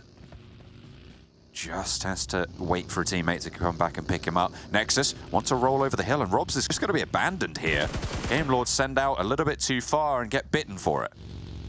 It should have been a pretty easy dealing with these teams. A nice little lineup on the ridge side too, but Robs just peeks out a bit too much, isn't able to hold on. Has a massive split from Gamelord as well. So that should have been a lot better than it was. I think Nexus just feeling quite hot with it today. Find a beautiful shot towards Robs, capitalize off the back of that, clean up their fight with Team Doom. Really nicely done, and now they have great control over this eastern edge, but MADBULLS move across this bridge as MUERTE heads further in towards Rozhok itself, and it looks like MADBULLS want to break out now. They do have Nexus in their way, sights towards them too. MADBULLS have moved north. Sly Europe also now have control of the Rozhok bridge. It's not the easiest crossing, but Shockwave weren't able to slow it down, and obviously Gamelord were busy. Now having regrouped, they have a little bit less control, and Sly Europe have a further north position. MADBULLS out on the east side, though. Look at a sweep past Nexus, but Nexus have retreated up north. Yeah, for Shockwave at the moment, I don't mind what they're doing, which is staying pretty much out of the action, but in favor of a really nice compound up towards the northern side, which gives them a lot of strength on these sandbags. So for Shockwave, if the circle moves further north, they're set for the end game. But if it moves down towards the south, it's not a big deal leaving this spot because there's basically nowhere else to move into a compound, so they just have to find an area down towards the south and fight it out anyway, rather than trying to battle out for this compound if it does move north again. So I think Shockwave is just trying to put their eggs in the right baskets at the moment, which I don't mind at all. For all these teams towards Rozhok, though, I think there's only been 1 or 2 teams that remain off the back of this one, with a lot of teams still having to move up. And excuse me, trying to play on the edge this time, out of the way, has not worked out for them whatsoever because they are forced into a fighting position. They really are. Goodness me, yeah, 4 teams still in Rozhok. They'll be happy about that now, though. Oh my goodness me. Sly Europe probably going to have a pretty good time of it here. All those teams up on the north are going to have to figure out how to cross, and they hold one of those major spots. Maybe, but I mean, they did leave a compound to look directly down to this position anyway. In the favor of being able to cross the bridge up towards the north side, it did reduce their overall strength of their position, but gave them options going forward. But they were kind of locked into this spot now. 3 players still alive was the Sheeper. Jumping into the water and Reflect going down. Awkward stuff here, John. Victor has that cheeky little angle there. MADBULLS ascending in a little bit south, and they will recross over to the eastern bridge and actually flood in behind Dagestan towards Rozhok. So MADBULLS very mobile on their river crossings right now. Dagestan will have to fend them off. Dark Project mounting up, maybe looking to push past Shockwave, but Nexus are regrouping up north. It looks like they want to just get that straight shot through. MADBULLS are laying siege to the Dagestan position. With 3 players alive, Dagestan do not have the numbers to hold this off, and Tulika goes 1-for-1 with Limbo Boom on Nox. Shifu, the only player on the upstairs. Zerch is spotted and flushed immediately. Zadira doing work for the roster to keep them alive, and will be able to find more as well. Absolutely harrying and hampering the MADBULLS' progress as much as possible as his teammates start to fall. Frozen looking for an answer here. Zadira trying to find Limbo Boom, but there's the burn and pushes Frozen back once more. A little bit too hot to handle, and Limbo Boom crawls out through it all. Yeah, Zadira, though, getting shut out by VIRTUS.PRO in the end. MADBULLS stay alive with 3, but able to get a position on the south side is a real big blessing. Obviously, these teams down towards the south side should be able to stay alive for a long, long while. Dark Project decided to head up towards the north edge jump. I'm really wondering what the guys on the desk have actually gone for their predictions-wise. But Shockwave still pushing through right now. Look down towards Dark Project as Latte takes a lot of shots on the front bumper. Zone crunching all of these northwestern teams. Dark Project taking a knock over towards Madness. KASIK from that south side having a tough time of it. Keme with the DBS through the smoke. Such a good position as all 3 of these teams bring their fights to a head. Dark Project wading on in, trying to play from this northwestern side, but they're just getting pushed back. Nobody is doing well here. Shockwave trying to survive, but they're just down to Snowix. Who's going to be able to come out on top? Not Valo even coming in to chime through on this engagement. And this is just a bloodbath here on the northern shores. Shockwave going to try and salvage what they can from this one, but the smoke should be dissipating soon, and I think Game still have eyes on. Maybe getting 3 players back up for Shockwave. Unlikely, though, at this rate. Very, very difficult stuff on this northwestern side. Valo picked up by Akashi, regrouped as the circle shifts back south. I don't think anybody expected it to come back south as the predictions come through here. KASIK on the south shore, excuse me, on that south shore as well. Shockwave and Nexus. Looking a little bit difficult to find this one for Shockwave. Oh, for sure. I mean, I kind of expected them to try and fight out for the bridge. But this was a crazy fight between 3 separate teams, with Game not getting involved as well. It's interesting stuff. Dark Project, 2 players. Latte and even eagar. They're pretty strong though. They're pretty strong players. They probably can do a little bit from this side, but as soon as they have to get down, it's really going to be difficult for them to do anything moving forwards. I'm wondering what Game Lord are going to choose as their path in as well. Game Lord, I think they're going to struggle, honestly. They've capitalized off the back of a lot of third parties on that edge, picking up a few eliminations for themselves. Dark Project sent over the bridge. Not quite, though. Tries to grind it on the side like it was a skateboard. Mandarin with the down shots towards Dark Project. Needs to be careful from KASIK team. Can't step too far forwards, and Dark Project really relying on that. Even eagar right now is just hiding out in the vehicle. Hopefully only Latte there, and it's... I don't know who won that trade there. Latte does go down. Okay, MADBULLS are onto the shoreline after leaving the building they held against Dagestan. Akashi gets knocked, and the rest of Game Lord are still in the drink as well. Sly Europe can't poke out because they know they'll just get shut down almost immediately. Reflect tries to find out where that player is, allowing Mandarin to send the bullets through. He has nades, but got to be careful because Reflect's there too. Has to send it over the top side. MADBULLS start to make their approach over towards this location. It's looking pretty strong for themselves as well. Can lock all these players down. Reflect drops down off the rafters and spotted out just as Sheepa left, and the pressure mounting from MADBULLS, who have been sweeping along this coastline. They want to clear out this bridge, don't want the backstab. Mandarin is there on the far side and still in the zone, so absolutely still has a shout into this. Game Lord, they're swimming around. Just the one player now remains standing, and Reflect gets flushed by KASIK on the crossfire. It's a Sheepa. Nade. Could be good, though. If he actually cooks that long enough, gets a good amount of damage, but Chulika sends a nasty one back his way. Mandarin still on these panels. I think Fleek has a pretty good idea of where he's playing. Next circle, soon to pop on 7. I wonder where it's going to head up. Might be quite central, in which case, excuse me, should just about still be in. Off Haze takes a lot of damage, and right now, MADBULLS are taking names. Off Haze goes down to a cheeky little step up and spray from Frozen. And use that many bullets either. Gets the flush. Quickly handled there. VIRTUS.PRO lose another. Narvalo re-knocked there, and Victor now last standing. And a shift out towards this bridge side fray. And none of these teams are under massive amounts of pressure just yet. Not really. I think Excuse Me is going to suffer just a little bit, considering the next circle will push them in quite immediately. Snowick's still alive for Shockwave, all the way on this coastal side, living this one out. Excuse Me, taking shots over towards KASIK team. Both these teams will struggle as they will be taking shots at one another, but MADBULLS are really doing well from this eastern side. Mandarin and Sheepa still just trying to live this one out versus the MADBULLS, who had a very tough time. Moved up towards the north side, moved back down again, forced their way in. It was really, really well played.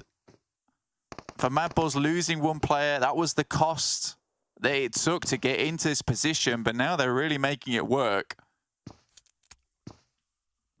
Over in Rozhok, positions are being jostled for as well, as Excuse Me and KASIK play on the west side of this circle.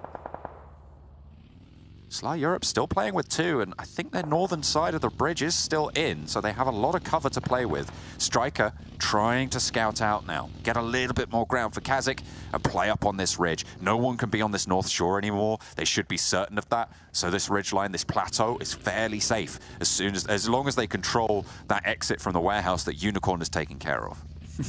Snowick dives into the water, realizing this position is being scouted now. He's going to suffer just a little bit. Might have to take some drip damage. 7 grenades as well. Kaz has got an idea of what's going on. Tries to clear out the rocks, though. That's smart. Sheepa trying to dodge backwards and forwards, and Snowick's getting further and closer towards that position. It's a survival game for him. That looks pretty good, but just trying to survive. Mandarin. His position's getting a little bit safer as KASIK has to move through. KASIK spotted as well. As soon as KASIK are closer in, this position does get a lot more valuable for Mandarin. Absolutely. I mean, he's still in the circle, right? Next circle could head down towards Rozhok once again. It does. With KASIK with a very strong spot now. Excuse me, probably wanting to take the fight to them, and KASIK dropping down as much smokes as possible, eliminating sight lines and just controlling over on this ridge. And now it really is just a full-on brawl between a lot of these teams over towards that coastal side to see who comes out on top. The challenge versus KASIK team, but what a shot, yeah. Get him to the haberdashers. He's going to leave Tulica wondering what on earth just happened. Position, I mean, it's still very known, but the blue zone is there. Will close in 10 seconds, so has to make that swim. But that is an excellent opening for Shajipa to start to leverage control here. SNOX is still in the mix, but with that nade from Striker, yeah, okay. The KASIK knew something was up there. MADBULLS playing on with 2. Great nade there from Striker. Sails through the air downwards, just clear out as many spots as possible. Kaz had a lot of nades on their side. Now Frozen has to hit some cheeky shots over their way as they try and scout that position. VIRTUS.PRO is known. The guys from MADBULLS, they took down Off-Haze earlier. It wasn't an immediate flush, so they assume there's more players coming from that edge. But excuse me, we'll find the first one in single. Just the one player now, Folly, left standing for VIRTUS.PRO. Not quite into the next. KASIK team not super worried about their south, but it looks like they've just started to turn a little bit further out that way. Folly takes a lot of damage, has to hop out the back and cross the gap again. Closer to excuse me. A difficult ridge to push past, but if you get a cheeky little peek over the top, can prove to be wonderful for you. Sly have managed to extricate themselves from the bridge. That entanglement looked a little bit too strong for them, but they resolved their state as the final circle closes. KASIK team up on high. Let's drop some nades down towards Sly Europe, who have done really, really well to get this far into the game.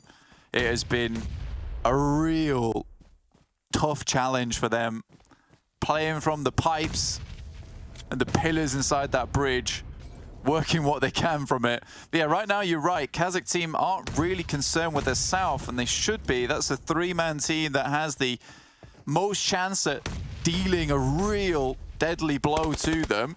Flique goes down to Mandarin. Sly Europe keeps it strong. Folly still going, Frozen fall, and Sly Europe keep on going. You're right, excuse me, KASIK team and Sly now. 3 teams remaining. Nade over the top towards excuse me's ridgeline.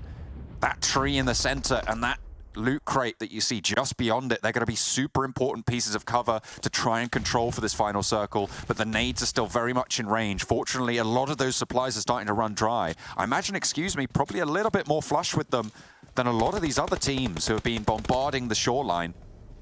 In the meantime, Sly Europe is 2 are doing so much work here, and KASIK can't afford to push. Excuse me. Dropping smokes upwards. They know they have to move towards his position. There's smokes absolutely everywhere. It is just flat ground ahead of this one. Beautiful nade over towards Mandarin. Leaves Zashipa low. This is probably not the team you want to be taking out first, though. Luckily for KASIK, it's fairly clean. Kivik comes over the top. Doesn't find the elimination straight away, though. Oh, they're still there, and he doesn't know. He's not going for the respray, but the zone tags a heal on KASIK and gets the knock. Excellent news for excuse me. That's not really going to be resable now, and KASIK team have to play on with 3. Striker in the grass. They need to be worried, but there seems like they're not going to be. Beck on the swivel gets 1 for 1, and Kvik goes down as well. KASIK are holding on. 1 player standing. It's Black, and KASIK able to take them back. And from the ridgelines, they will control the push. It looked a little bit scary for a moment, but KASIK team with 4 play their advantage well and come out on top. Real available win there for a lot of teams down in Rozhok, right? If you sat within those compounds, didn't do much of anything, even tried to push out towards that northern side, you got a fairly nice endgame gifted towards you. So I think really the real winners of that game, I would say, is Sly Europe as well as MADBULLS. I think they did a fantastic job over on that coastal side, playing the bridges to get as far as they did. For Sly Europe to get 3rd place, that was not easy. That was a tough challenge for them. But yeah, they'll happily be with those points on side, and shows us just why they are where they are in the leaderboards at the moment. Excuse me, in KASIK, kind of battle out. It was basically always going to be a 1v1 between that team at the end. Yeah, I mean, it was such a bloodbath on the shores of the river. Unfortunately, no team made it up and escaped the churn. Unfortunately for, KASIK team held to the top of the hill for just a little bit too long. KASIK team take the chicken dinner. KASIK team does take the chicken dinner indeed, and with that, Max also takes 3 points, which means Analyst on top. Ginny, Max, we're killing it today. But yeah, KASIK killed that one too. Great performance coming out from them. I think one of the teams that is a little bit dormant, but then they have their games where they really have some pop-off things, some great play, some great positioning, and this was one of those games. A rare KASIK team dub, fair to say. We don't see it very often. No, every full moon is going to be happening, and they finally do get themselves this heavily contested chicken dinner at the end. And, well, as John and Blank said towards the end there, we were kind of expecting it to be between those two teams at the end. It was going to be versus KASIK team, and we were going to see which of these two teams do get the win. But no Unicorns of Love. They're spot in the finals because of this chicken dinner from KASIK team. Might not be that clear-cut anymore. It could be a little bit dangerous, but I'm happy to see our infamous bridge trolls, Ginny, of Slide, get themselves 11 points on board. They getting some decent points throughout today. Good job. Yeah, absolutely. I mean, we're speaking of KASIK's team getting the placement points. They also have 9 Olymp points, which is really nice, take it home with you guys. Nexus Gaming gets 6 in total. MADBULLS, they're all kind of creeping a little bit more towards the top. Some placement points, some Olymp points, looking towards the bottom of the table. MUERTE, I know we've mentioned it already a couple of times today, but they're very much struggling in terms of getting some of these points, not just especially placement points, but also some of these Olymp points that they're getting. We said it, consistency was one of the things that we've praised them for time and time and time again, especially during stage 1. We've praised them for it as well a little bit more during stage 2, considering that, yeah, maybe they're not getting those chicken dinners, but they're still getting the points, they're still getting the Olymps, they're still getting some placement points. But it feels like for stage 3, it's been a little bit of a slower start. But KASIK's team, I mean, they're doing great. Yeah, got himself that chicken dinner. I mean, I think most of their points off today come through that chicken dinner. Striker, I am though a little bit surprised, because when I was looking at KASIK team on paper at the very start of PMPL, at the start of phase 1, I was looking at this roster. I was like, Strike and English, especially English, we saw what this guy could do in the past. They're really strong individual players that together could be a top fragging duo and could potentially make their mark in this kind of lobby and be towards the top of the rankings. It's just not been the case so far in this event. Sure, they get this chicken dinner. It was a little bit clear-cut for them to get this one. It was very straightforward, but I have not seen the fragging duo that I was expecting from Striker and English. So time will tell. It might still be happening. We might see the resurgence in phase 3, but I have not had my expectations met for this team. I mean, Mandarin's had his expectations met. 5 Olymps, 2 of them with a nade. Frozen again. Another MADBULL player on the match report. It feels like we cannot escape them. They're everywhere. Yeah, well, we can't escape the boys. Frozen is always going to be there eventually. Yeah. Which, to be honest, I thought that for a second, I thought they lost that fight versus Dagestan 77 as they were entering, because these 2 last games have been really rough when it comes to circles, playing around the rivers. Teams have to do like these really wacky plays to try and get themselves in a decent spot. And MADBULLS actually went for the wide rotate around the eastern edge of the river, east of Rozhok, and actually crashed right into Dagestan 77, which this is a crash I'm talking about. At first, didn't go well at all, Ginny. They got absolutely obliterated, but then Frozen, being Frozen, he's the clutch guy. You put him up in a 1v2 or 1v3, he can come out on top. So they do get that, get rezzed up as a 3-man team, and then start playing the riverbanks, which gives them so much coverage and allows them to eliminate teams like your VPs, like your Game Lords, and then your Sly as they try and leave the bridge. So, no, sure, things almost didn't work out, but they were able to make things stick at the very end to get as many points as they could. Yeah, towards the end, also using some of the smoke to try and cut off the vision from one of their teams and focus on Sly instead. Sly at that point was already wounded, so it was a very smart play, as is something that you'd expect from these players. I do love the nade tosses towards the end. I mean, Frozen on that leaderboard for a reason. Fantastic performance from them individually, but from the team in general as well. And just like that, 4 maps already. Wow, it's going by really fast. 4 maps, 4 different chicken dinners. Yeah, it's been an interesting one. We see so many different... Well, that was a bit of a weird start. We saw so many different teams get himself the dubs here. That's always good. But yeah, those Sly, I love how Mandarin just every few minutes he just peeks out, gets a knockdown there, and he just gets himself... a few elims for his team. It was nice to see. Though KASIK team, respect to them on one thing they actually did do to try and secure themselves the win.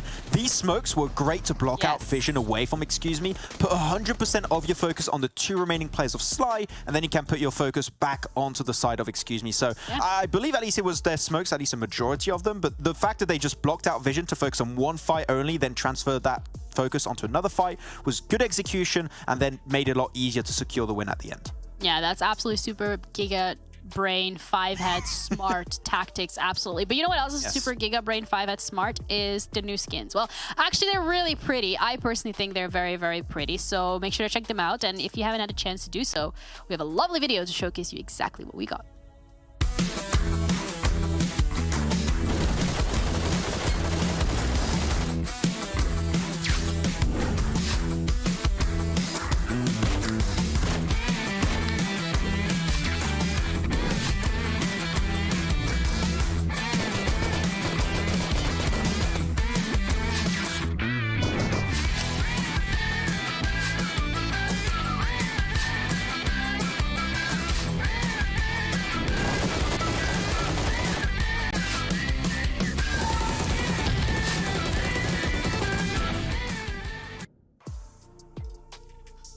Great skins. Unfortunately, not the skins that you're giving away, Max, but definitely skins that you guys need to keep your eyes up for, because I don't know who made these, but they are very talented at what they do. Looking at the overall as well from where we're standing so far in stage 3 of PMPL EU.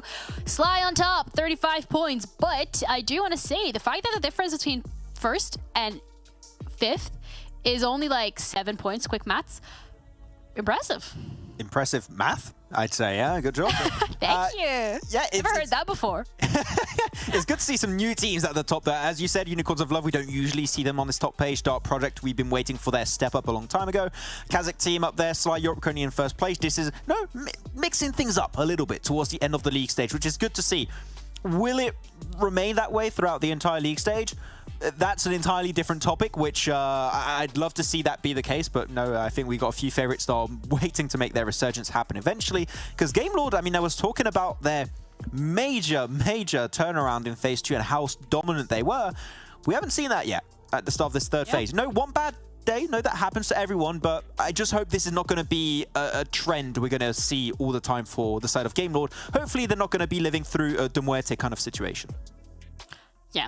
Let's hope so. I mean, a bad day happens, everyone. You're absolutely correct. And maybe, you know, today is just the first day, stage 3, a little bit of a warm-up. We've had a whole week where everybody's been chilling and taking a little bit of time out. But you know who's not has been taking time out today? Our casters. They're putting in the work, and they're going to do that again on this final map of today with Blank and John. We are once more going over to Miramar. We got the boots strapped on, the socks pulled up all the way, no sands getting in anywhere we don't want it. And we're going to be jumping on in to Miramar, of course, for our final map of the day. I might as well just wear a plastic encased suit at this point in time. It's probably better off for me. But yeah, let's go for that one. Obviously, heading towards Miramar, final map of the day here. Some different names popping up all the time, as Max was saying over on the desk, which is nice to see, honestly. A lot of different teams find themselves some success. Nexus, I think, is the one I'm most excited about, most happy about, honestly. Them picking themselves up a win is a little bit unlikely, but also well found for themselves over on Sanhok, picking up that position that Dark Project weren't able to hold very well. Over towards Miramar now. Looking to see exactly who comes out on top here. Major Pride picking up the last win earlier today on Miramar from a very nice position up on the ridge side, playing from that warehouse, but also splitting up Monkey up towards that ridge side to give him a little bit of that high ground approach too, which was very, very smart. So we'll see what happens here on Miramar. Again, quite a tactical map in my opinion. Nexus have played out their 4 matches today. Won't be playing in this one, so they have got that 29 points locked in over these 4 matches. Gladiators with a chance to have a little bit of a chance at redemption here after their Sanhok. Major Pride as well in that 3rd position. Sly Europe, Leapfrog, both of them in that previous game. with the bridge position that they were able to hold. So looking to try and extend that lead, keep things going. Right now, they're playing at over a 10-point average, all three of those teams actually. So that is exactly when they want to try and keep it. Speaking of teams that be keeping consistent averages, we spoke a lot about the MADBULLS last time around, Blank. Yeah, again, 28 points, 3 matches played, 1 more to play here. It's nice to see Sly Europe on top, usually picking up quite a good amount of points here and there, and a team that's able to survive a lot of times, which is very, very important towards those end games, even when they don't have those 4 players. Miramar is a good map for them as well, so we'll see if they can pump up those numbers just a little bit. Highest damage still contained by the Gladiator boys after those first couple of matches that we saw from them, which were extremely good. And like I said, John, this is now another chance for them to pick up some more good points. Heading up towards Credit Fields and La Cobreria are the Gladiators, a usual good spot for them. Dark Project down towards the southwest side. And I think that Shockwave are not in this game this time around, if I've checked the groups correctly, which means they don't have to worry about that rotate coming through from water treatment or towards La Cobreria, kind of throwing them off a little bit. Just a touch could be unsettling. Dark Project over in El Pozo, they're going to be pretty pleased with that. MUERTE. Now let's talk about them for a second, Blank, because we've seen such a fall from grace from this roster. It was constantly the question last week, are they a 10th place team? Are they an 11th place team? Are they a 13th place team?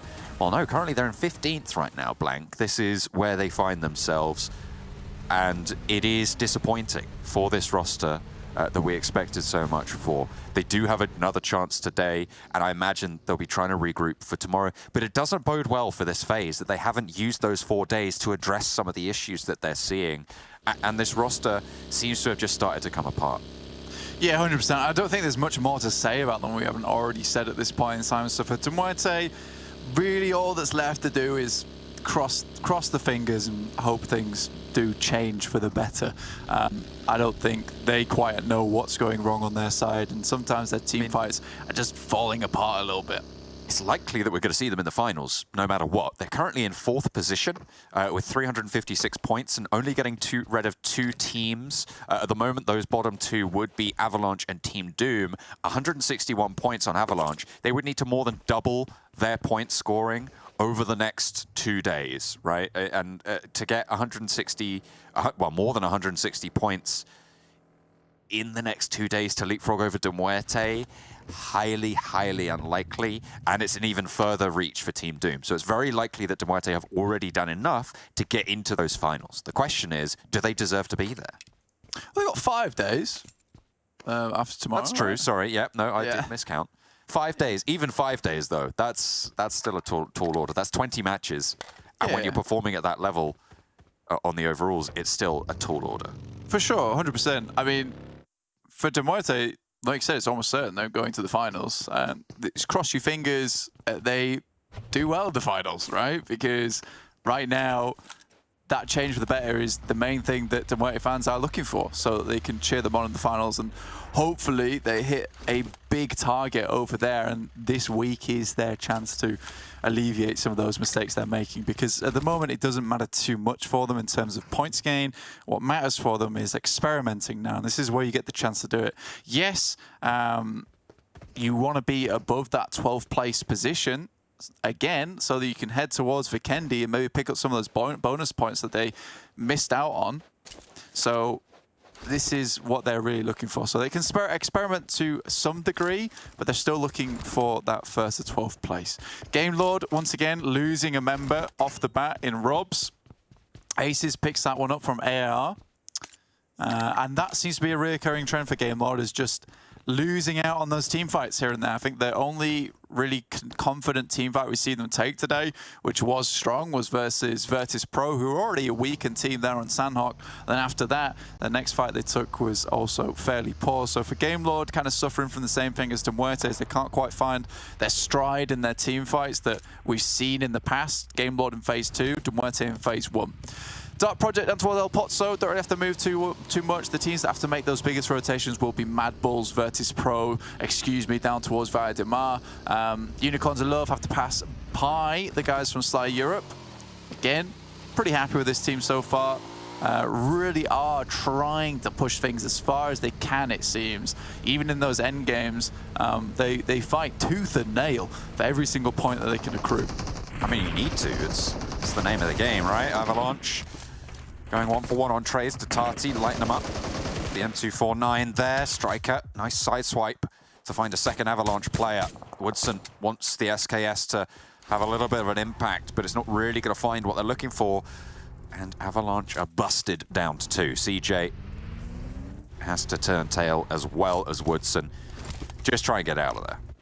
Yeah, weird position, honestly, from Woodson. You can imagine this kind of play that you have a setup of off angles, but when you have 3 players moving up towards a ridge side to try and fight and then having an off angle in the back, that makes no sense to me, because for KASIK team, they can quite easily just move back out of the sightlines of Woodson. At that point, Avalanche just gets bombarded with nades and is either forced to take those peaks as a 3v4, and Woodson really doesn't provide much extra support to them. So I think for Avalanche, some of their team fights aren't quite as well thought out as I would have liked them to be. Major Pride moving up past Avalanche and KASIK team in the meantime, over towards this roadside, will most likely come into contact with Woodson if he stops a little bit short here. CJ just a little bit too far over the ridge. I wonder if they caught sight of the monster truck. It's quite a noticeable silhouette. It probably should have been noticed there.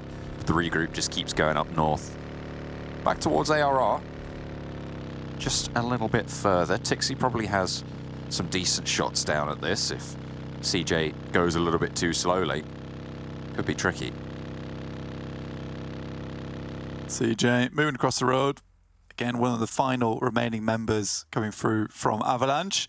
La Cobreria, 2 players from Gladiators and 2 players up on high. Much more closely knit this time from Gladiators. Matic and Tixi playing quite close together. Obviously, before in the past, they've been taken down by that similar position that MADBULLS were able to take up and take shots towards them. In the meantime, Major Pride do spot some players from KASIK trying to come out from Power Grid, understanding this is more than likely going to head further towards this central area.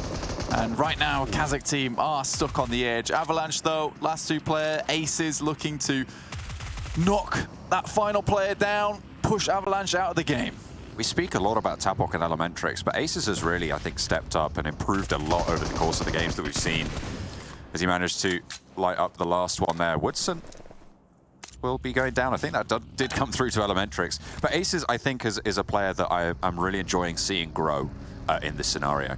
They'll be slap bang in the center of the circle, and we'll see if they'll be able to flourish further as Gladiators have a massive overlook onto this circle. Yeah, what a nice circle for them this is. You see this one quite often. Some nice high grounds to play around with. AR currently in a really strong spot. Major Pride have barreled their way in, made a bullet hole through that circle that they can start to squeeze themselves through up towards that center side of the map there. Game Lord also up towards water treatment. They lost a player earlier though, so they're down to 3. MUERTE trying to move in behind VIRTUS.PRO. Seemingly trepidatious to make that maneuver because they know that a lot of teams are already going to be ahead of them. Excuse me, are in fact behind MUERTE, so even further out on the southwest side of this next zone. In from the south come KONINA Power, all 4 to a monster truck. This is dangerous stuff now coming through. They'll need to find a post up pretty soon. San Martin will provide a lot of cover, but if you want to throw yourself in there, it's unlikely that you're going to have a good time getting out of it. A Sly Europe and Game Lord clash on the east. Dino, Major Pride up on high. KONINA Power, like you said, moving through, but I think the monster truck quite loud will pretty much give away their position, and Major Pride, I can imagine, are looking to take shots at this one. Nomi gets the spot. That's real dangerous for KONINA Power, and they will move away from this. Or will they? I mean, they're just going in circles right now. Where do you go? Because KASIK team, they saw that rotation go into the compound. They'll probably just pull up and wait it out because they're fairly central here. Just protect their south and don't go too fast. KASIK team don't have angles on the push for KONINA Power. But playing around just one vehicle makes this so much harder than it needs to be for KONINA. Yeah, this kind of has to be where the circle ends up, because if they can remove Major Pride, really good spot within the circle for themselves with Major Pride identified earlier. No meat still spotting for the rest of the team, but Major Pride realizing that, you know, for this, they just need to hold on to this compound, stay really stalwart. And KONINA Power sends a couple away, but KASIK team also now getting involved in the mix, and KONINA Power more than likely to take a heavy amount of casualties here. KASIK team can't peek up fully into this ridgeline because of the positions held by Major Pride, and similarly the other way around. But KONINA Power allowed KASIK team so much time to get into that position on the ridge to give that cover. But they've just pushed them straight on off. KASIK team don't seem to realize that they can't step up because they'll just get instantly shut down by Major Pride and instead regroup. To be fair, you don't even want to take that risk when you know players like Tixi are going to be on the high ground close by. Yeah, I mean, that spot for KASIK is not the worst in the world either. This is typically a nice position that looks down from that high ground. So Gladiators, if it ends up further down towards that southwest side, usually that spot that KASIK teams is in is like the second place team, with Gladiators taking first place from that high ground position. Can be a little bit dicey towards the end, but I think KASIK has picked up a nice spot. They're trying to spread out just a little bit. Sly Europe takes a knock from ARR. We'll try and pick that player up though. In the meantime, Volley goes down next after single. Top of the hill, not really having an impact right now. Of Hayes gets the heal off, but two of their players almost certainly getting flushed here as KONINA Power going down low to KASIK team. Taking a lot of damage yet. KONINA Power shredded down to 2. Flash is flushed. Major Pride might even try and mount up. Look at Dagestan sending in as well, all the way quite close to ARR. So we see the remaining duo from KONINA Power. Dagestan finding a gap in the middle of the 2-2 split for ARR. Managed to get straight past this engagement between Major Pride and KASIK team and KONINA Power. Yeah, it's like a very difficult rotation to make that has been allowed just purely because AR has been looking down towards Sly Europe. Major Pride's trying to hold off KONINA Power, and KASIK team currently fully embracing KONINA Power, trying to remove them from the lobby. This is always going to be tough. A lot of these teams realize that this is one of the strongest positions in the map at this point in time if they want to live out towards that end game. You know, that high ground almost certainly already taken by Gladiators or Dark Project. So second spot available for them would be this one. Tell you what I've spotted on the map just now, Blank, excuse me, are rotating all the way around towards that north side. They're playing as 3, but if they find Meku on the north position for Gladiators, he's very isolated, and potential there to find a lot of value and start to sweep through the rest of the Gladiators position. Kitsune immediately is responding to this rotation and regrouping up towards Meku, but Meku needs to get an opening knock as Gladiators send Matic and Matic and who is that? Who else? Tixi. Matic and Tixi, that's the one, out to the west to deal with Dark Project. They're splitting their forces, and this is a little bit of a weakness now for Gladiators. They need to hold this in one of the most dominant positions in the circle. Yeah, luckily for them, they are on the high ground. So right now, excuse me, is underneath them on the slope, which is the little amount of happiness this provides. And it looks like Meku will try and hold on to that compound before moving back and allowing them in. That's okay. Giving some space is not always the worst thing in the world. Can always recall Matic and Tixi across to their side to send some nades down their way. VIRTUS.PRO just sent away from MUERTE, realized that that fight was not worth it in the meantime. But that circle, like I said, this is the one that we thought that we'd end up on, with Gladiators now really wanting to clear out this western side, take control of the ridge side up top. That will give them a massive amount of advantage throughout the rest of the game, because Credit Fields is basically unplayable at this point once Gladiators find themselves that position. This eastern side needs to conclude as well. 3 teams here, ARR, Unicorns of Love, MADBULLS, all 3 of them have 4 players alive, and if they can get into the shadow of the high ground and it shifts away from there, the Gladiators might have a tougher bit of time against one of these teams as long as they stay alive as 4. The question is, who can that be? Because the MADBULLS are sending in towards Tapok, the forward position for ARR across the road, and Frozen is looking to bring up that rear as well. Tapok now under a lot of threat. Tulika and Fleekate forwards. Tapok has the nade, but puts the pin back in. And this is a really solid regroup, I think, for the MADBULLS.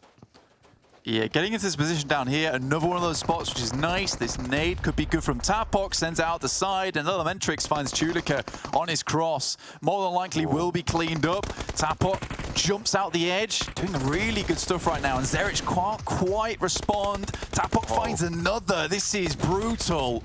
They know he's in the building, and now he has the next challenge on his plate. Tapok handles business. Zerich goes down, and Fleek now moving through. The last player for the MADBULLS remains. In the meantime, on that northwestern side, excuse me, we're shunted out by Dark Project, but Tapok has his own challenges to worry about still over here. And the MADBULLS leave Fleek all alone. Becca spots the player through the alley, has to fall back just a little bit into the smoke, pushes through the building, and the nade's good. Elementrix shuts it down. The MADBULLS take the east side, sorry, the ARR take the east side, but they're playing as 3 now after losing a player. Yeah, not always ideal. Again, the position that they hold really strong, and you will have to crash it, and with the amount of nades they should pick up from the MADBULLS players' bodies, that is going to give them a nice little bit of advantage going forward. KASIK team still just holding out. Down on that south edge, Major Pride behind them. ARR, 9 eliminations so far with 12 teams remaining. It's an excellent position to be in. You're basically playing a little bit of a gimme, a bit of a freebie. Matic getting knocked for Gladiators is not the end of the world. Not ideal, as MUERTE are starting to push in from the south side between the 2-2 Gladiators split. Tixi will have to get this res onto Matic fairly soon, but should be all right for the time being.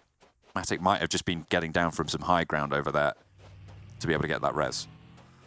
Yeah, I think Matic just dropped himself, because I think they need to regroup ideally at this point in time. And I think that in the past, you know, Gladiators have had a real stronghold over this position, but as we head further and further into the evolution stages of Europe and the skill in this lobby, you know, it's a lot harder to hold on to this by yourself and have a real iron chokehold on this position when you're playing this 2-2 split. Often you have to make concessions, and in the past there just wasn't any team that could step to the Gladiators.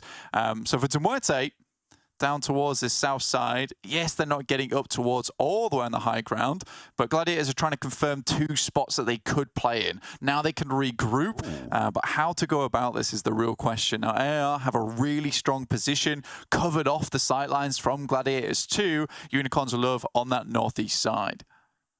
I still think the Gladiators have a very strong position here on that high ground, overlooking where MUERTE will want to go. The question is, can MUERTE cut off this regroup from Gladiators, which will need to come through? Looks like they're playing on foot as well for the Gladiators. We'll take a look at a little bit of a replay. This is Tapok dismantling the MADBULLS, not single-handedly, but certainly playing a big part in proceedings. Aces did go down in the middle of that, which was unfortunate and will severely diminish ARR's potential into this match, but holding the position they do because of that fight, highly valuable.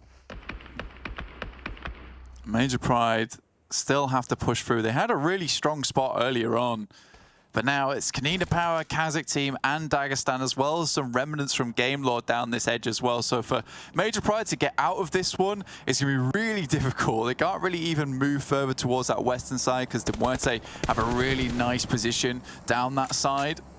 It feels like Gladiators are just sending out Matic and Tixi right now to pick up as much loot as possible from Crater Fields itself, because it's no longer in the circle, and this is probably a good tactic, understanding that they're going to be on this ridge side for quite some time, and ammo is going to be of great necessity.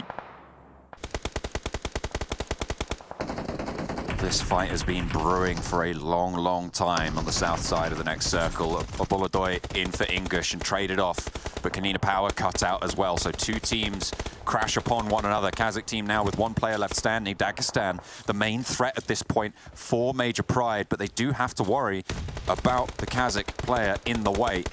Unicorn still live and fragging, a Monkey caught unawares, immediately knocked and flushed as well. That leaves Major Pride down at 3 on the south side.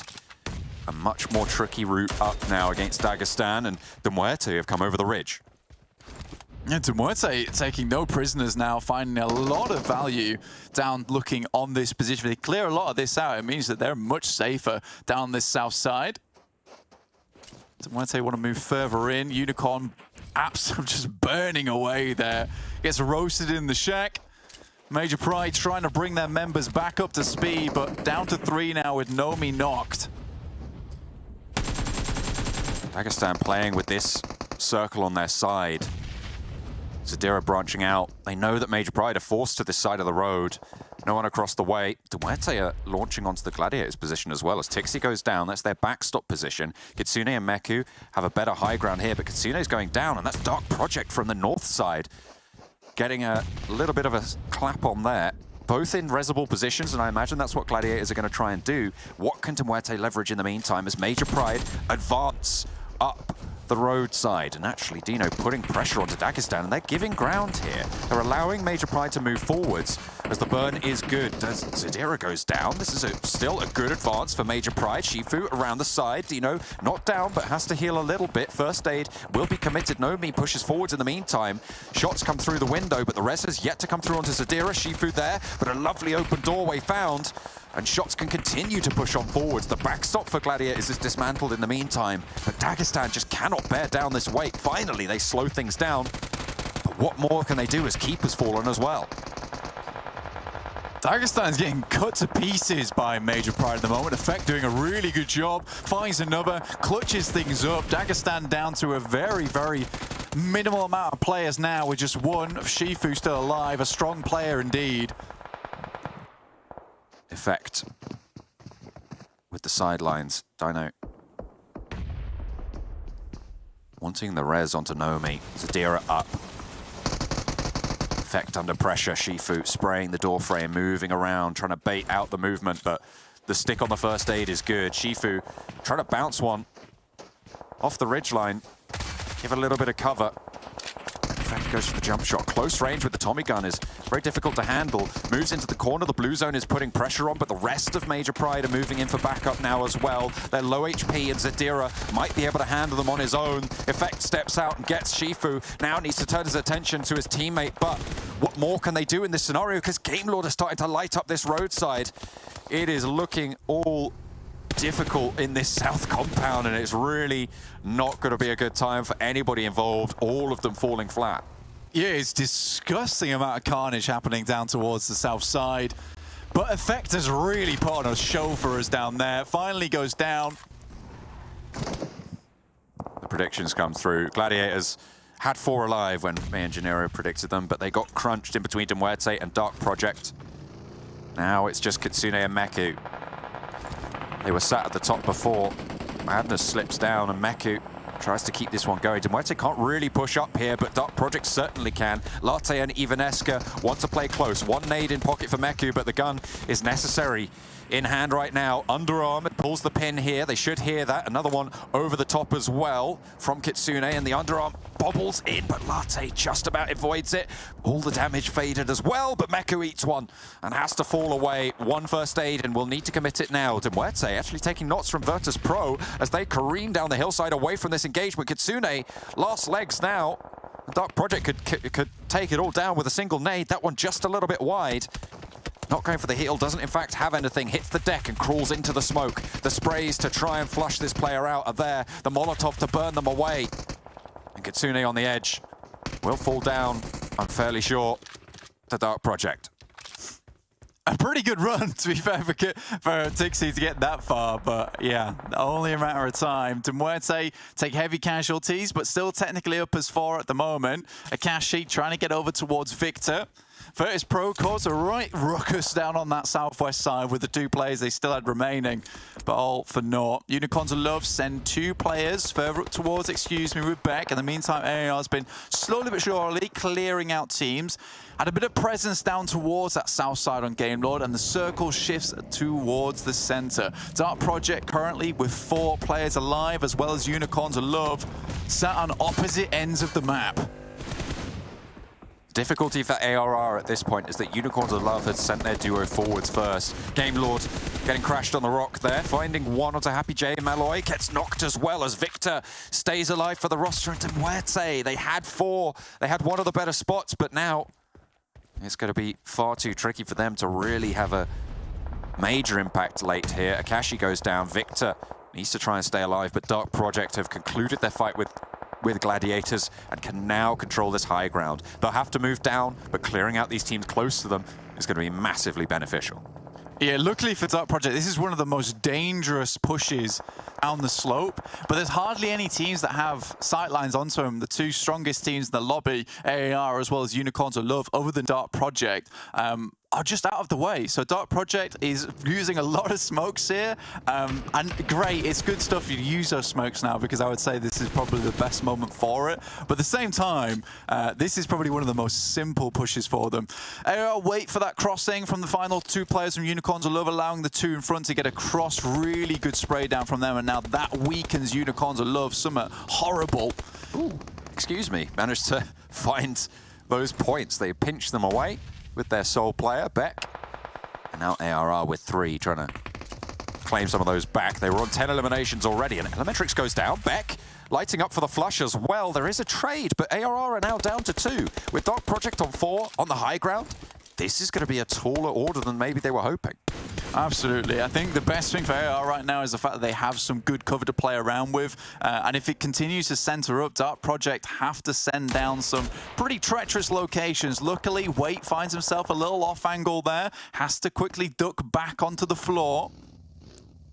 Some cover found. MUERTE, 2 players want to loose some nades uphill towards Dark Project. They have 2 vehicles. Although that buggy does look a little bit worse for wear. Zero moving in as well for Unicorns of Love.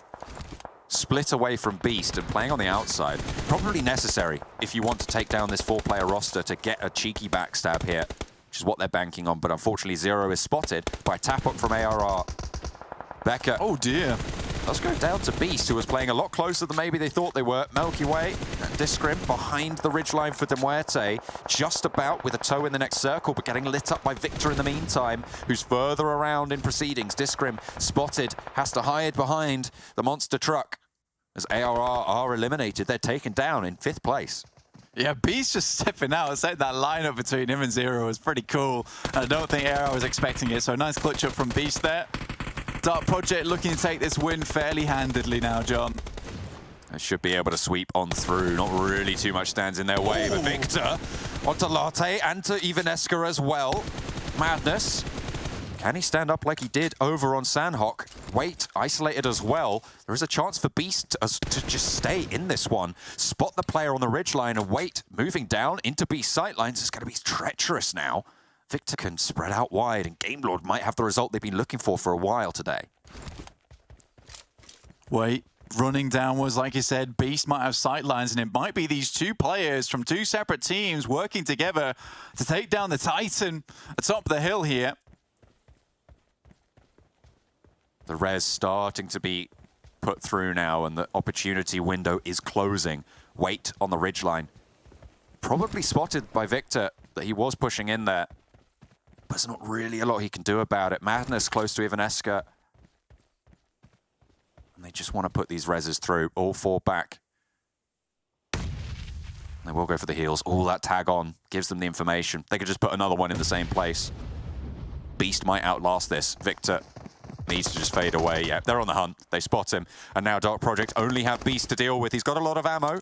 He's going to stim up. He's going to give it a go. And why not? 10 eliminations for Dark Project, and they want to make it all the way to the sticks. 11. Beast steps up for the final challenge now against Dark Project, but you've got to imagine this is insurmountable. Bobbles a nade close by. Maybe waiting for the players to come through, and the Molotov does burn them into a little bit of a lineup here. Latte has the side swipe, and there it is. Playing it cool, calm, and collected. Dark Project sweep Gladiators aside, push MUERTE away, and in the final moments, they take down the remaining players of the lobby, keeping all 4 of themselves alive and getting a big 11-point chicken dinner. It was a really amusing game, actually. So many traffic jams all around the place, John. So practically, it was a nice little easy game for Dark Project on that top side. As soon as they just move down the hill, that is the most dangerous thing for you to happen. And you saw that Victor was able to light a lot of them up because they're moving downwards. It's difficult to take shots down the hill towards some of these players, especially when they have cover.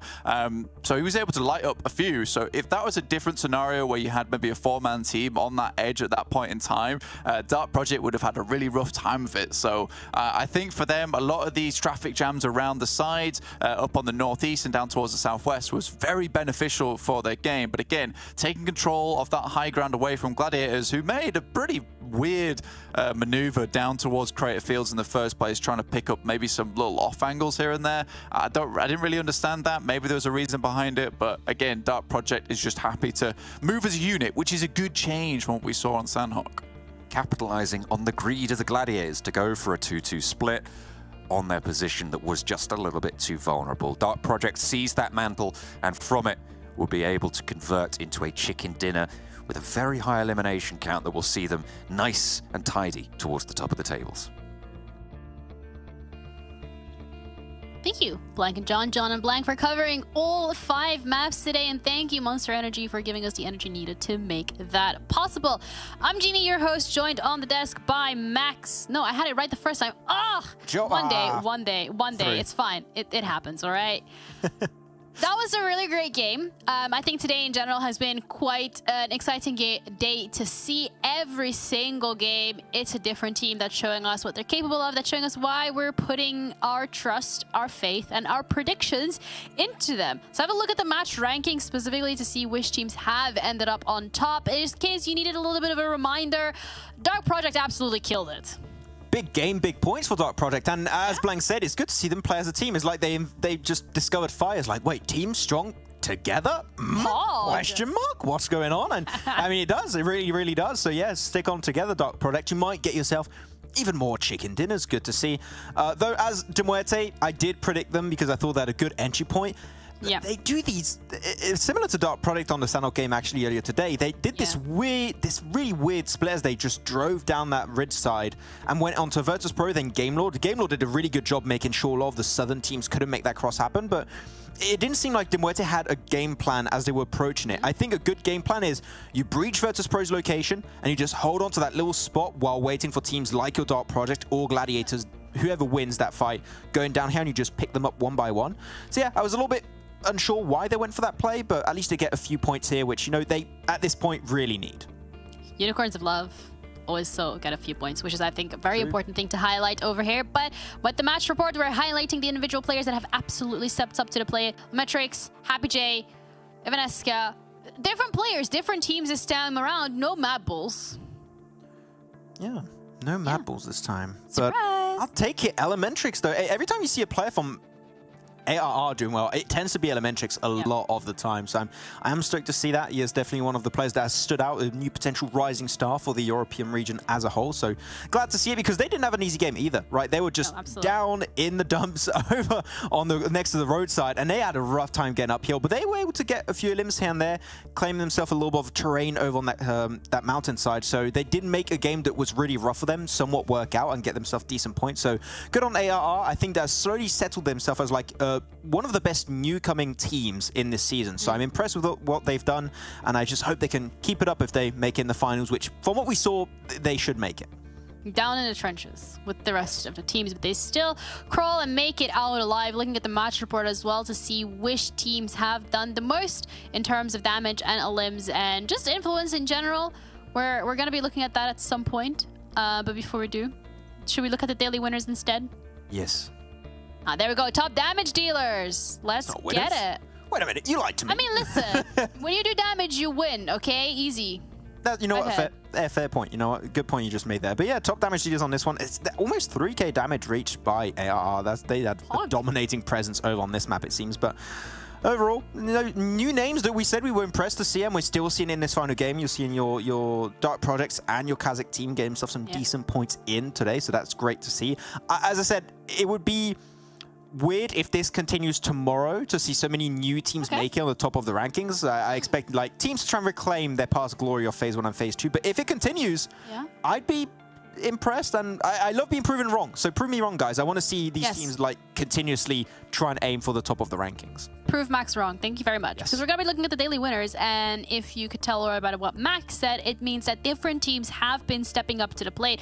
Major Pride is there, Sly is there, but NEXUS, KASIK, and what we've just seen as well. I mean, you can't be mad at it, because it's just crazy to see how every single team is just like leveling up with each play day.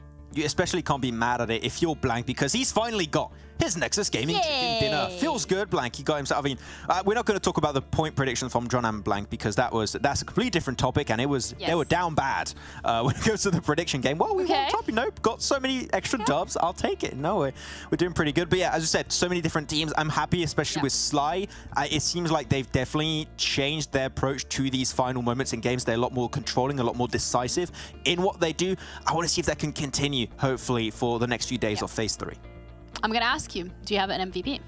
Oh, I didn't even think about that. Oh, putting you on a spot. I don't know. I would say Madness from Dark Product. They got Chicken Dinner. He got 1v3 versus Unicorns of Love. I feel like Madness is a good pick. Yeah, we're gonna have an agreement on the desk for the first time in forever. Let's go! Because we're right. That's why we had the agreement on the desk, obviously. Don't question us. I mean, Madness had an insane performance. See, I didn't go for a mad performance. Madness had an insane performance today. He has really stepped up to the plate a lot of the times, getting these limbs just down to the wire. I mean, the fact that he was able to get 3 limbs, this clip specifically, that's a highlight. Yeah, and you can even see, I think, a player from Unicorns of Love, Noshi, he was just not looking at that fight. I think he was healing slowly, but he's like, oh, you guys got this, right? It's a 1v2, and like, but they don't have this because it was a DBS they were going up against. And Madness was also one of the main reasons why the team got in such a strong position, so much control as they were going downhill from Crater Field. So yeah, Madness, MVP, you know what? Deserved. Just stop splitting, Dark Product, okay? If you have a good position, stick together as a 4-man, you'll get those wins. It's super easy. Just don't do these weird splits and you'll get even more chicken dinners, please. Yeah.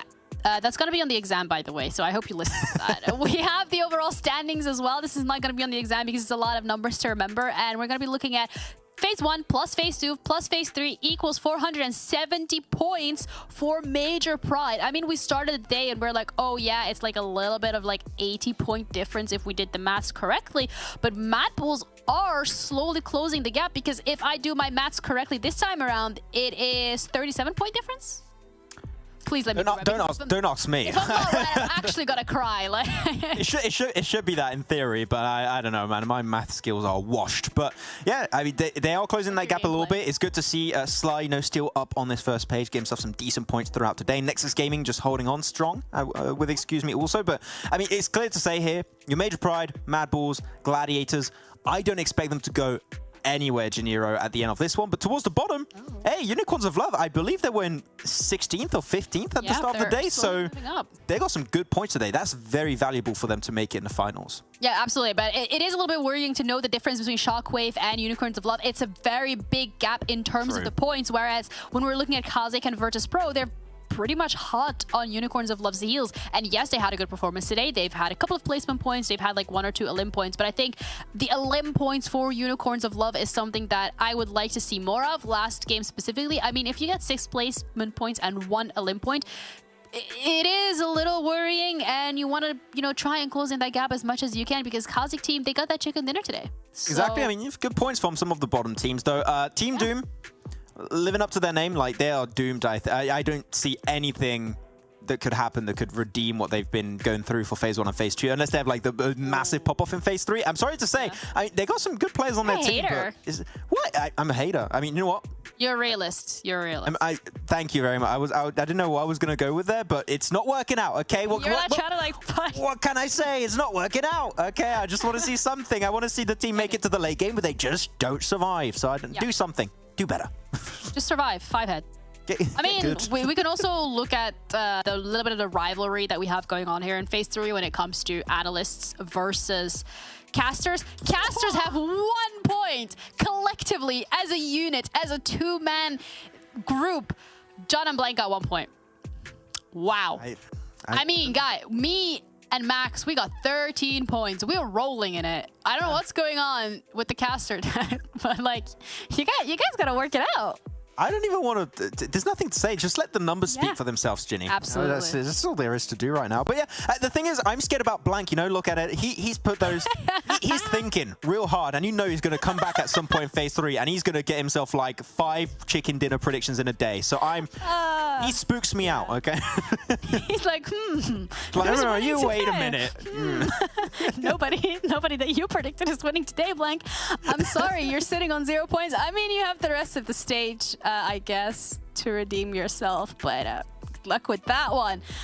Make sure you check out our socials because if you have some good luck, Max is also giving away a couple of skinsies. Skinsies? Yeah, scan the QR code. Scan it. I'm not going to put my face there. I think that people have not been scanning it because my face was too close. So I'll stay far away. Oh, yeah. Ready. But yeah, do you think it would fit on your forehead?